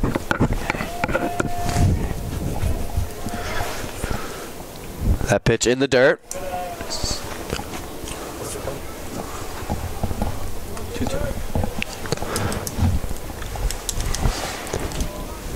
Jack Betts and Anthony Ciesco, as well as Madam Ward, all on the outfield grass. Aremian playing deep at third as well. Defusco shaded towards the left a little bit in center field, and the corner outfielders are straight up. That pitch is low, making the count full, 3-2. The Seahawks will have bottom of the order coming up. And Milliard, McCumber, and Lefebvre due up for Fitchburg here on the top of the 8th from Bill Beck Field. Oh, that would have been strike 3. As that pitch would have been strike 3, but Noah Milliard called time right before it. Ginsburg was not happy, which I agree with him. Would you be? No, you don't have to give time out. You want baseball to move along? Pitch. Here's the 3-2 from Ginsburg. And he threw it up and in. It looked like that might have been an anger pitch there from Ginsburg. But it's a ball for another base runner. Number 25. Millard's walked the last 3 times, right, Sal? Yeah. Has yet to put a ball in play, but he's reached base 3 times. So that's the second walk surrendered by Ginsburg. And here is Josh McCumber. He's 1 for 3. He had a single back in the second. And he has 2 strikeouts. First pitch is cut on and missed.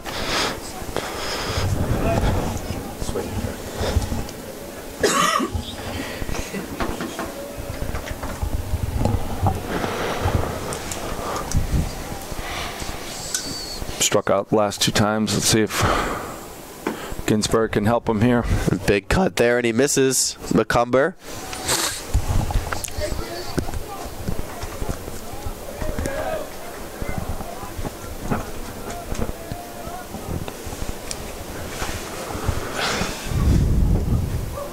That pitch is swung on and missed. Strike 3. No reaction from the umpire. The batter gave it away by walking back to the dugout. Nice pitch by Ginsburg. So there's 1 away now. Wasn't a strike and made him chase. Brings up Lefebvre. Struck out twice in the last 2 bats. Looking. Made some nice plays at short. And he puts down a bunt, but it's foul.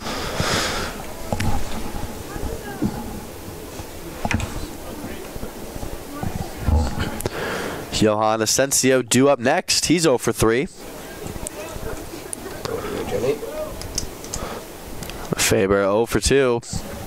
He's yet to put a ball in play as well. He reached base back in the second. So that ball's inside. The second inning when Pat Maybach was able to work around. Bases loaded jam. Nice job by Ketch back there, sliding all around, making stops. Guy at first base. Ketch getting it done. That ball is inside. And it's 2-1.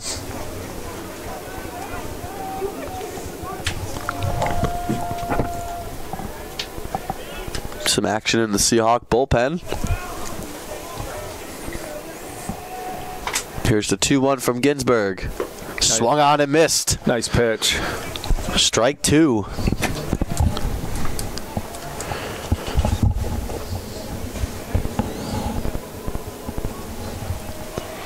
Tough following up. Back with Ginsburg for these guys.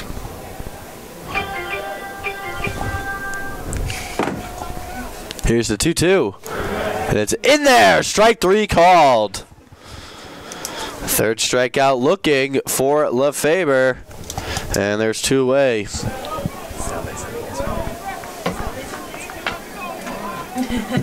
Number 6, Johan Asensio. So here's Johan Asensio.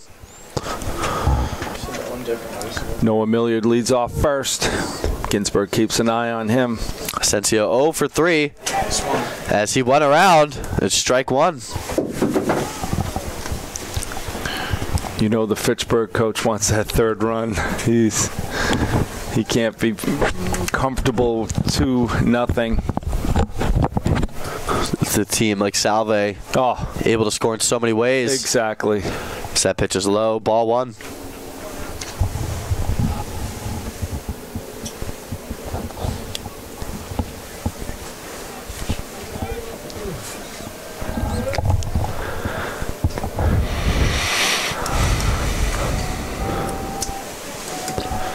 One's the count to Asensio, who's 0 for 3. And it looks like that one went off the foot of Catch. And it goes behind him, and that will allow the runner to advance to second. Yeah, Ginsburg put some spin on that. Got to be for the base runner. Wild pitch. What's the count? Ginsburg's job is right here, number 6, Asensio. Get the out. There's 2 outs. Don't worry about Millard. He's got a big lead at third base. Yep.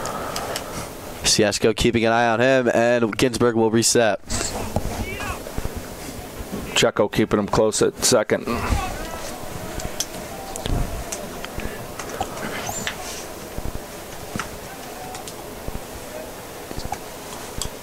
Here's Ginsburg's pitch. It's low.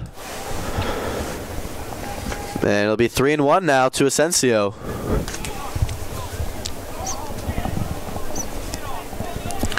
Catcher Purgator is up and on deck. Has his pads on in case there's an out here. He's taking some warm-up cuts in case the inning stays alive for him. Here's the 3-1. And that call has been a strike all day. Yeah. And not now, as that's ball 4. Catch kept it there. Ginsburg wanted it. No. So now here's Pingator. Number 21, Matthew. He's 0 for 1, but he's reached base twice. He was hit by a pitch in the second. He grounded out to Madam Ward in the 4th and walked in the 7th, excuse me, and scored a run.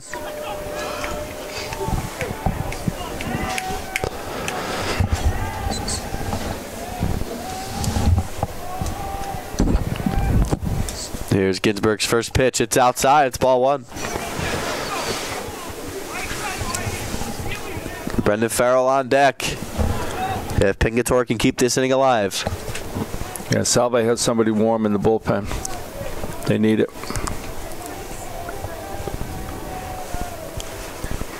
Here's a pitch from Ginsburg. It's outside.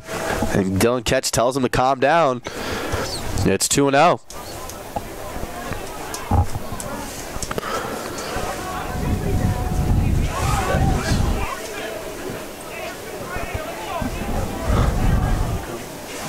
The assistant pitching coach is down there, ready to call in the reliever.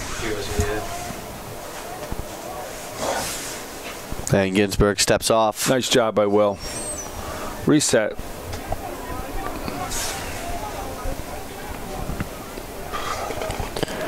The temperature has risen 2 degrees here.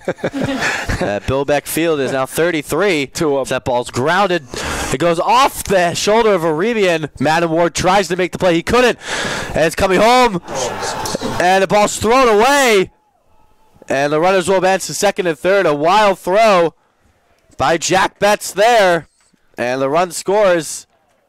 So the first thing is, went off Colton's glove. Ward should have held on to that ball because there's no way he's going to throw him out at first.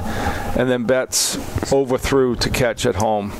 You leave it bases loaded with 2 outs if you just hold on to that ball, but Ward will learn. So now it's 3-0. Number 22, Brandon Farrell. It'll be an infield hit and an error. 1B. Farrell struck out 3 times today. Space, RBI, and then plus. Yeah, Ward will know. Someone in the infield should have been yelling to him, hold, hold, hold, hold. It was just a wild throw, too, by Betts. It wasn't even close. No. And I give credit for coming around. Was that Milliard? Yeah, very aggressive. He was coming all the way. Yeah, terrific play. You're up 2-0. Back to this. It's good that you could take that arrow up chance. Big third run for Fitchburg. Give him 1 plus. So now there's 2 outs as that pitch is inside to Brennan. Sorry. Farrell. Give him 2 pluses. Counts 2-1. And then Farrell struck out twice looking and once swinging. give him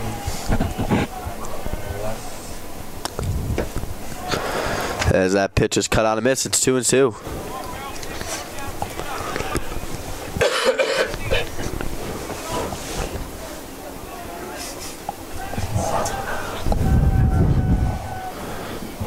Two and 2 to Farrell, who struck out 3 times today. As he pokes one down the third base line, Colton Aremian has it, throws it over to first, and he is safe at first. And that makes it 4-0. hit enter. Go up to Milliard. So Asensio scores. Pingatore goes to third. No.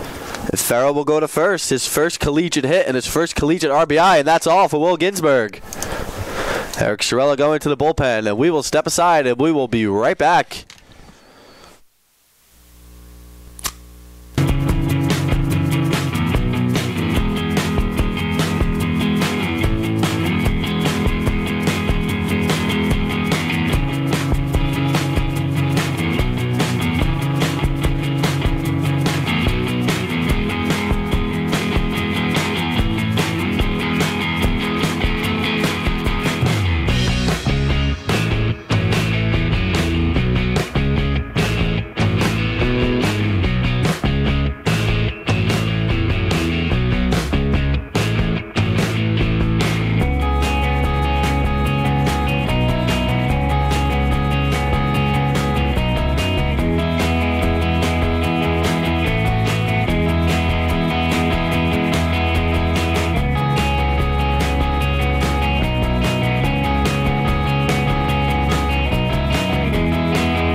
So 4-0 now in favor of Fitchburg. 2 huge runs here with 2 outs. And Michael Matthews will step in for the Seahawks on the mound. He's a sophomore.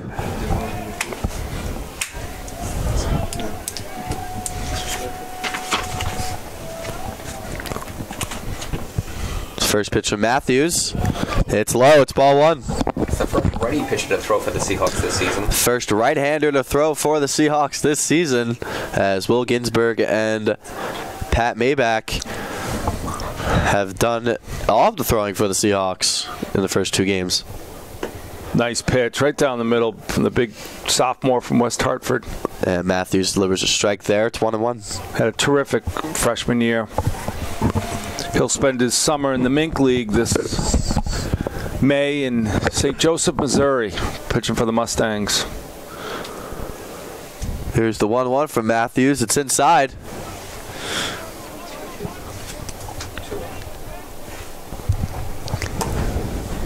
Cordell reached on an error last time up. Salve could have been out of this 2-0, but they have their work cut out for them now.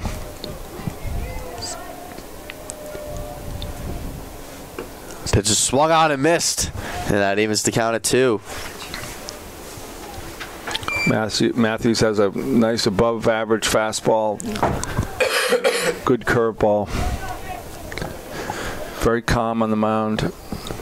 Matthews appeared in 11 games last year, 4 starts.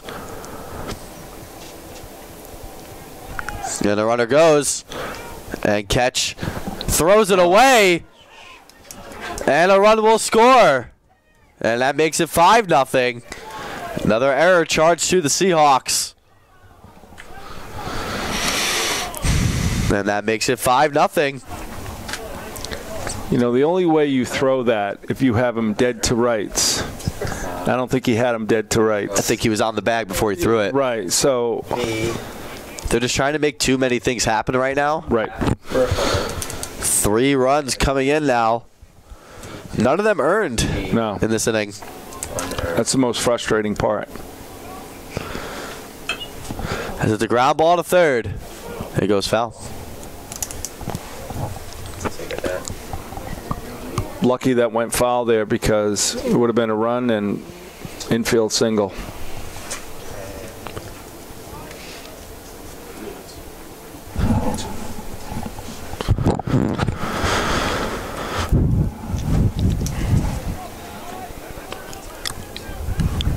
So Pingatore scored on that throw from Dylan Ketch.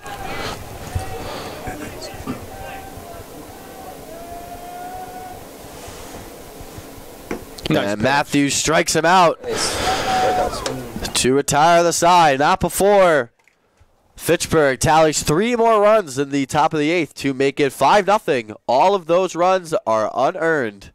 And we will be back for the call of the bottom of the 8th.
Number 23, Sean O'Malley. So Sean O'Malley replacing Jack Betts. Number 23. What do I do? O'Malley got the start last week in Hoboken. And he pops it foul and out of play. What's the count? 0-1 to the freshman from Darien, Connecticut. Foul. The big fella.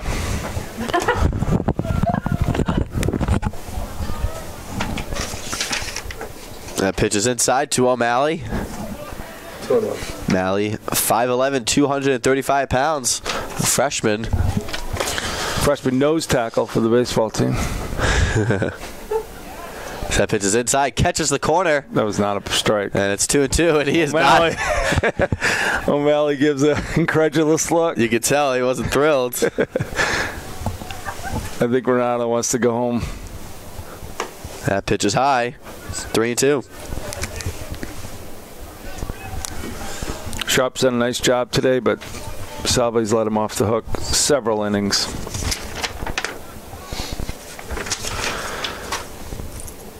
As O'Malley swings and misses, strike 3. And Nate Curley will be pinch hitting.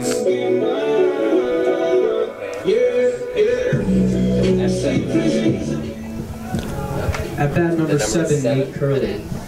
Just 7. Enter. Nate Curley, a freshman from Hyde Park, Massachusetts. Sorella getting a look at a few freshmen. As the first pitch is high, ball 1. At the end of the inning, they'll ask for defensive replacements.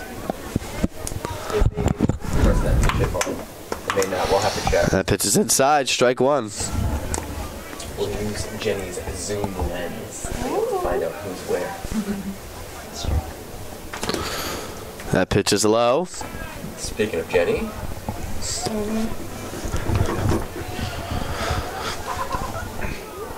this fence is incredibly inconvenient.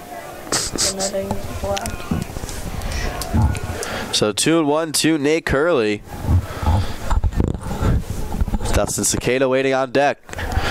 That pitch is high, ball 3. Seahawks trying to get base runners any way they can against Richie Sharp, who has been extremely sharp, Brian, in this one. I don't get it.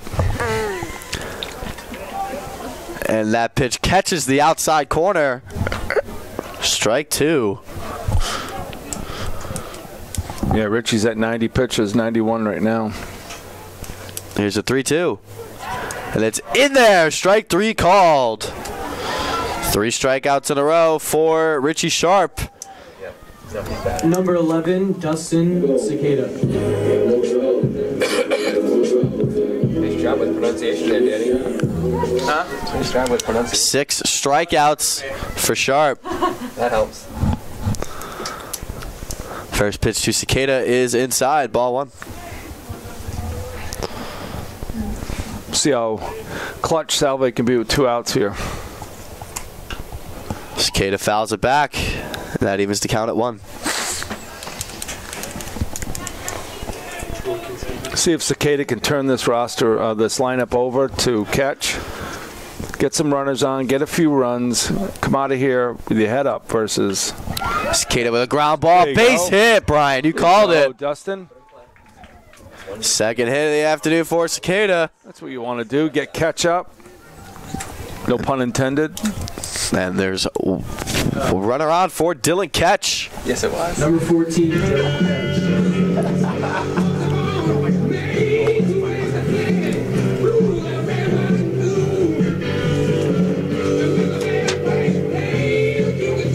They'll come out and talk to Richie Sharp.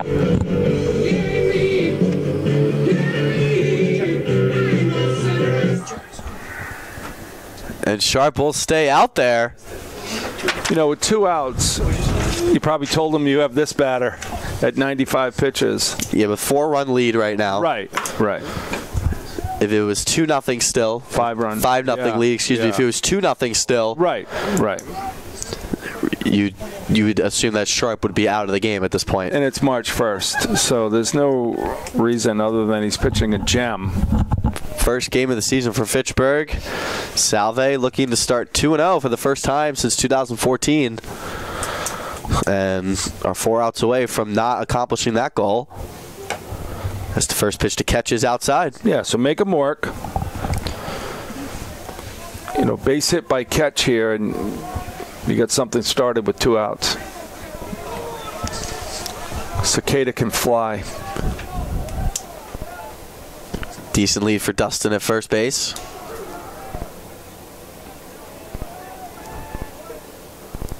And if you're sharp, you could care less about first base. Focus on number 14 at the plate, Dylan Ketch, who's ahead in the count, 2-0. Michael DeFusco waiting on deck.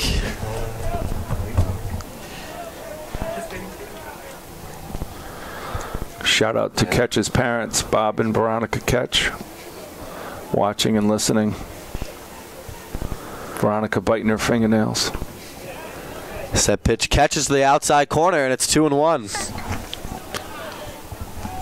It was a strike. It wasn't a strike. Now it's a strike. I guess as the temperature decreases, the strike zone increases. The integrity of it, for sure. 2-1 to Dylan Ketch. 2 outs. Seahawks trying to get a late inning 2-out rally going as Ketch is now ahead 3-1. Nice job by Pingatore to stop that ball. He hasn't had to do a lot of work today back there.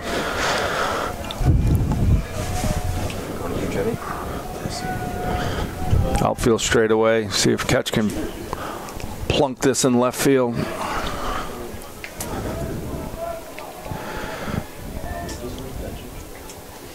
Here's the 3-1 to Ketch. And it's cut on and missed, but he swung at ball 4, Brian. Yeah. Sharp took something off that and fooled Dylan. Almost came out of his cleats. Next pitch is 100. 99 pitches for Richard Sharp. This will be number 100. 3-2, 2 outs here in the bottom of the 8th. And Ketch fights it off. You know they told him to empty the tank. At this point, March 1st. So early in the season.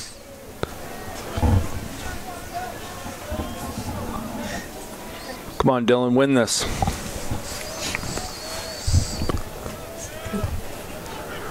So here's a 3-2 to Dylan Ketch. 2 outs. Dustin Cicada at first. And Ketch fights it off again. And it will be foul. I like it when he goes to left.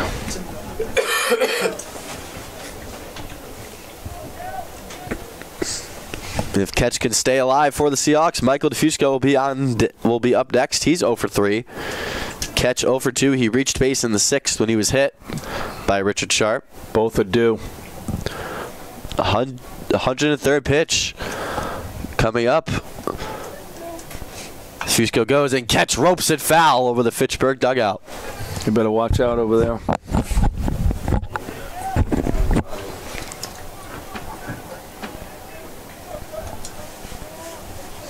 Dylan Ketch with another great at-bat. He had a 12-pitch at-bat in the 3rd inning. We saw him pop out short. You know Ketch is a dirt dog when he's dirty at a field turf game. Yeah. Kid loves the game. Here's the 3-2. And Ketch grounds it foul towards DeFusco.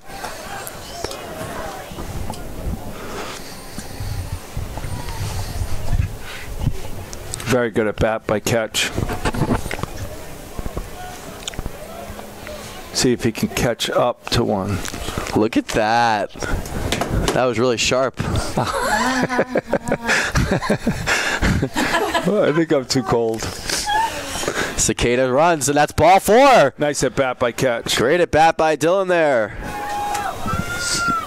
I think this will be it for Richie Sharp. And it looks like that is it.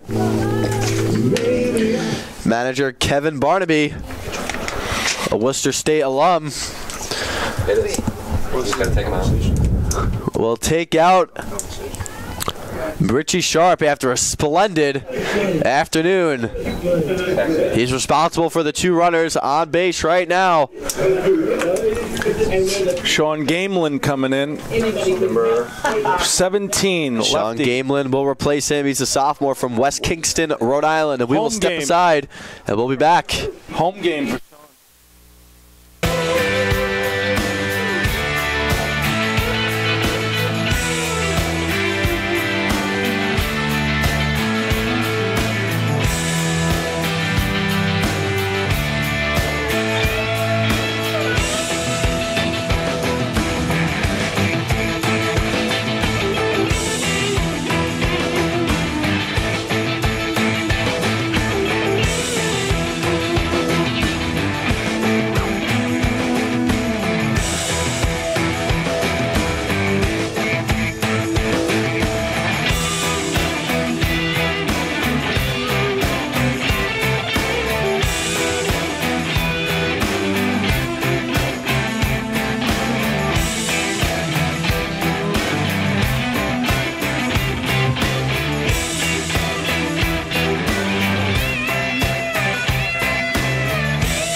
So after 7 2/3 innings, 3 hits allowed, 1 walk, 6 strikeouts, facing 28 Seahawks, Richie Sharp's sharp day has come to an end. He's responsible for the 2 runners on base.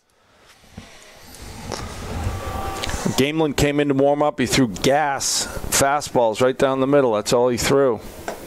So first pitch to DeFusco is high. And I was telling Sal that Salve loves fastballs.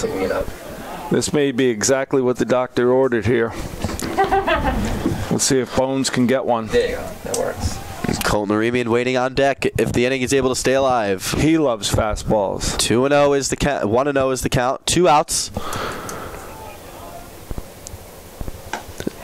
And DeFusco takes a big cut on a fastball there. And it's 1-1. Right down the middle. DeFusco is seeing dead or red on that fastball. Nothing special about that.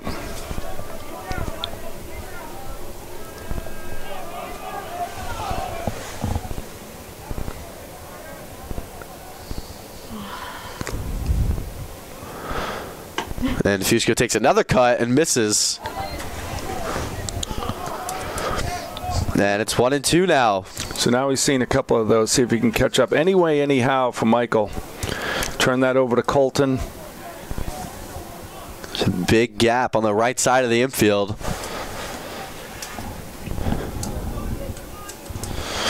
As Pinkator calls for time. 1-2 the count to DeFusco. 2 away here in the bottom of the 8th.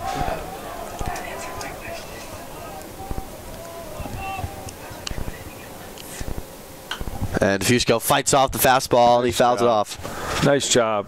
Straight fastballs from Gamelin. I don't think anyone here is guessing as to what's coming. Just whether if they can catch up to it. Cicada has a great lead at second. Catches way off at first.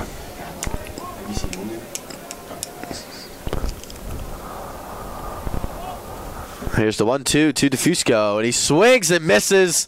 Strike 3 called, and that will retire the side. No runs, 1 hit, 2 left. We've played 8 here at Bill Beck Field on the campus of University of Rhode Island. We'll be back for the call of the 9th inning.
We're back for the top of the 9th inning here from Bill Beck Field on the campus of University of Rhode Island.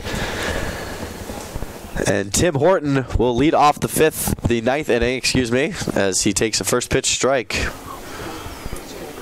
Matthews, nice fastball right down the middle.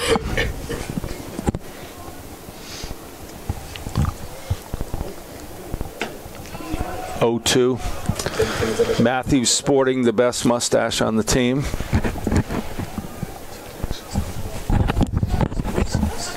On the all-mustache team, Ed. But not better than the one in this press I was conference. just about to say, as good as yours. As the home plate umpire asked for time. Not the same color. Aiden usually has a good one, too. Where's your mustache? So that pitch is fouled off. Horton just got a piece of that. Mikey's coming right after him. Cudahy's on deck, first baseman. And here's the pitch from Matthews. And it's in there. Strike 3 called. Another strikeout for Salve pitching. Yeah, Horton had no shot there. That's number 20 for Seahawk pitching today. 2 fastballs and then the curveball to put him away. Nice job by Mikey. So 20 of the 26 outs recorded by Salve Regina have been strikeouts.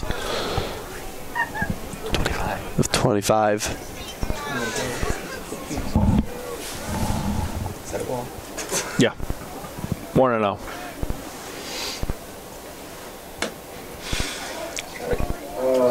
I think Cudahy's going to be happy to see a righty. Rough day for him. 4 strikeouts, 2 looking. You make it sound like better than just 4 straight strikeouts. Only 2 were looking. Only 2 of them he was caught looking on. You but make it sound. You could argue that striking out looking is worse. His eyes closed. I think one of the ones that he swung, he was going to look at it, but he swung. And Matthews deals. Nice pitch. And that pitch catches the corner. Live there, Mikey. Right on the corner.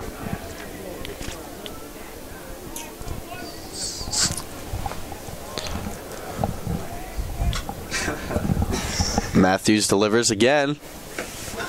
And it's strike 3. 3 call. That's number 5 for Kahati. Third looking. Nice job with the curveball to finish these first 2 batters off. And here comes Noah Milliard. He scored a run in the 8th. He's reached base 4 times. He's 0 for 1 with 3 walks and a run scored.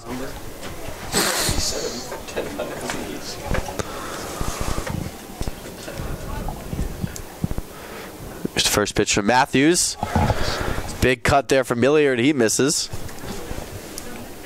Mikey's showing that power fastball today. The Seahawks will have Aremian, Smith, and Dacey due up in the bottom of the 9th. Just need 5. Slight work. And that pitch is outside. Just need 5 to keep playing. How much darkness, how much light do we have left? I would say another hour. Yeah. We can pull the cars up. Pitch from Matthews is outside. Ball 2. That tin cup.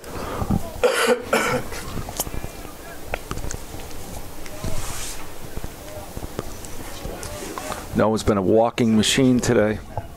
3 walks on 4 plate appearances. As he takes that one outside, but it's strike 2 to even up the count at 2.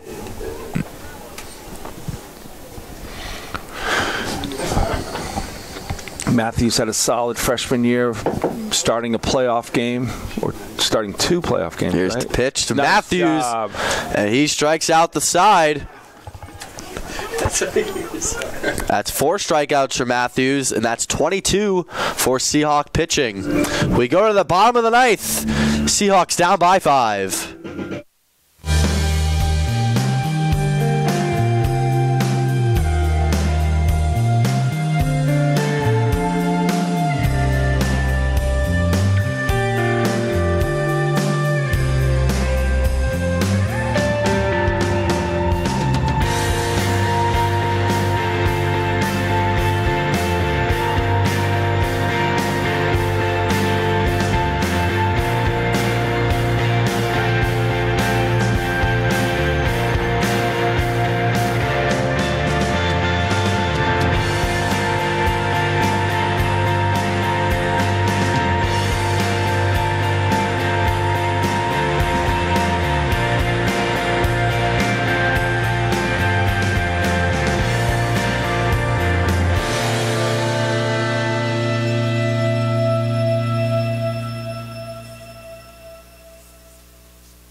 We go to the bottom of the ninth here from Bill Beck Field on the campus of University of Rhode Island. Sal Gualtieri and Brian Lynch Keep the charger for the bringing you the call.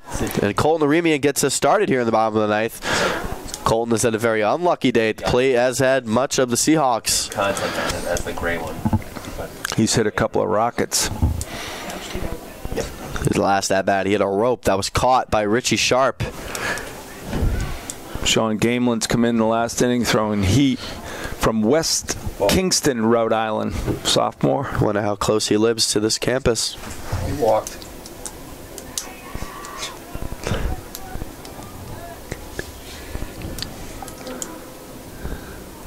And the pitch from Gamelin's on the way, and it's inside. 2-0 the count to Colton.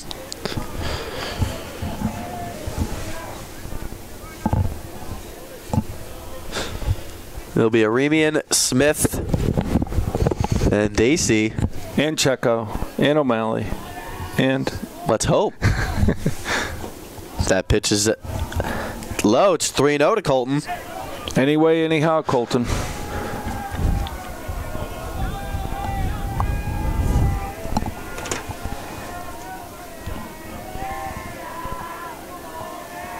Here's the 3-0 to Colton. Has to be taking all the way, and he isn't. He swings and misses. Salve dugouts come alive.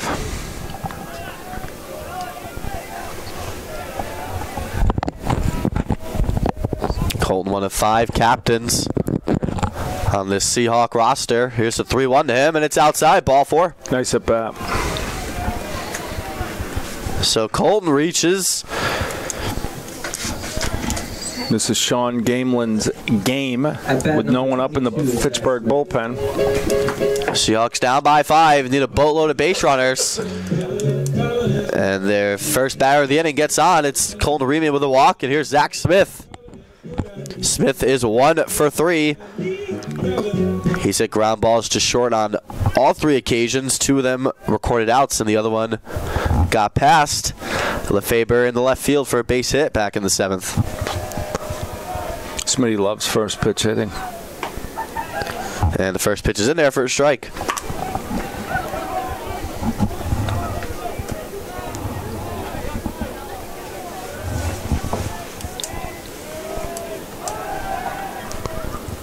Gamelin keeps Colton close.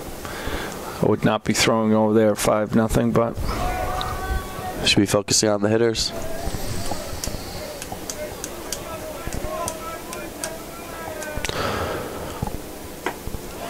That pitch is in there. Strike 1. Strike 2, excuse me. There's no magic to Gamelin.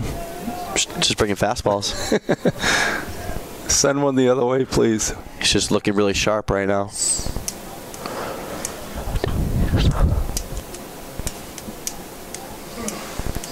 It's a home game for him. That's why he's excited. His backyard. Tristan Dacey waits on deck. Anthony Ciesco behind him. And that pitch fooled Smith for strike 3. And there's one away. Number 40, Tristan Dacey.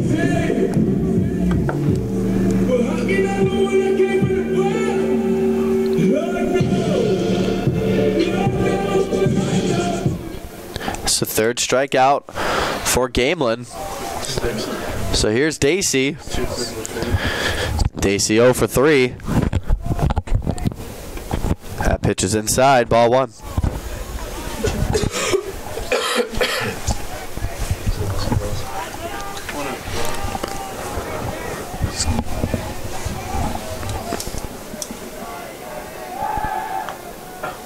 Gamelin keeping Colton close with a 5-run lead with 1 out.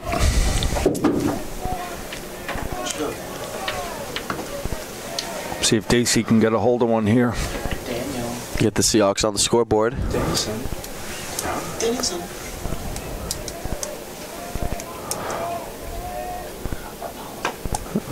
That pitch catches the inside corner. And it's 1-1 to Dacey.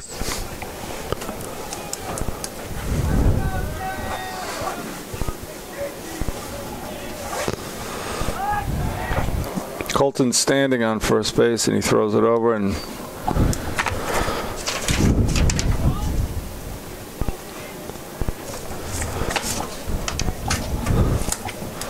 5-run lead for Fitchburg. Looking to start their season on a high note. Seahawks in danger of falling to 1-1 on the season, heading to Florida. oh, As that pitch hits Dacey, keeping the inning alive. I don't know if this Salve team is digging this pitcher's act here. 3, Anthony. Colton was perplexed at him throwing over every time to first base. He and Colton looked at each other. Then he plunks Dacey on the knee. Dacey was not happy with that at all.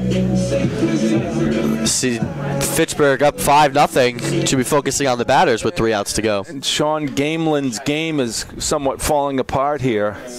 There's some action in the bullpen. Yeah, which is Fitchburg never should have had to put somebody up. Now we'll see if Anthony Ciesco can get a hold of one, keep this rally going here in the bottom of the ninth, down 5-0. Ciesco 0 for 3. He struck out twice. You know, Sal, in a game that you're down 5-0, you can score a couple of runs in the ninth and come out of here like you won the game, and the other team is like, what just happened? First pitch is in there for a strike. Yeah, Brian, if the Seahawks can muster 2-3 runs here.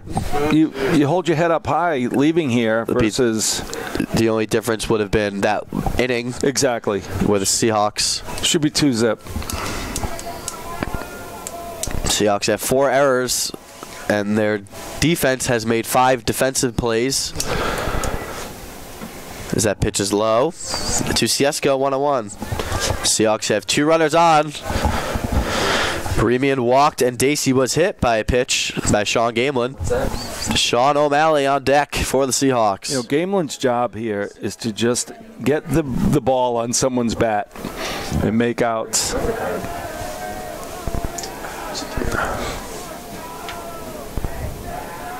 Here's the 1-1. Big cut by Ciesco, and he misses. And it's 1-2. Just fastball right down the middle. Ciesco, as you said, with a huge cut. Dead red. You knew it was coming. I think we all knew it was coming. Exactly. And like I said before, whether you could just catch up to it or not. So here's the 1-2 to Ciesco. And he swung and missed. Took something off there. Yeah. At bat number 20. Smith was fooled, and now Checo was fooled on that one. So now here's Sean O'Malley. Last chance for the Seahawks.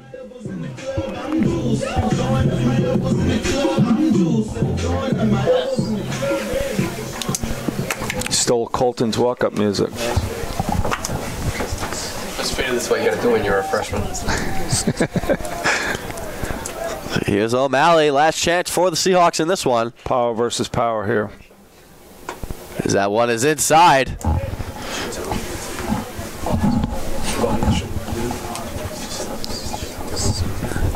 If he can keep it alive, Nate Curley waits on deck.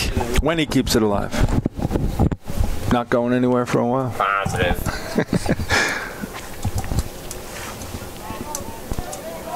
It's got to kill that Fitchburg coach to get a pitcher up in the bullpen. Definitely not what he wanted. Oh, they were on the bus. Bus driver started the bus. As that pitch is high, 2-0.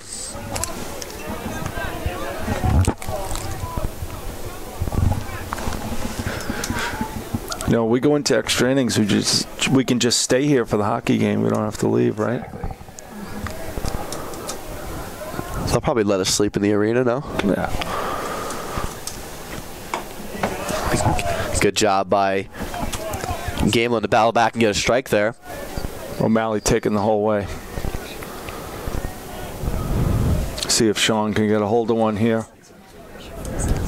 Colton's got very good speed. Dacey, more like a piano on the back, but I say with the most affection in the... And O'Malley cuts and misses, and the Seahawks are down to their final strike. Is that 8 hours for today?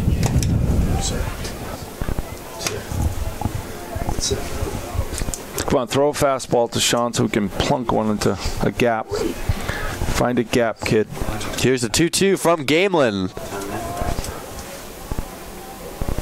Checks the runner, Aremian.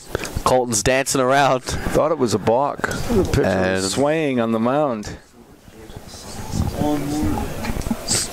What is he even looking at Colton for? Will you just pitch from the windup? O'Malley cannot tie the game with this this swing right here. Either way. Will you please pitch the ball? Here's the 2-2. And it's in the dirt. Colton thought about going, but he'll go back. Nah. So it's 3-2 now. Runners will be in motion.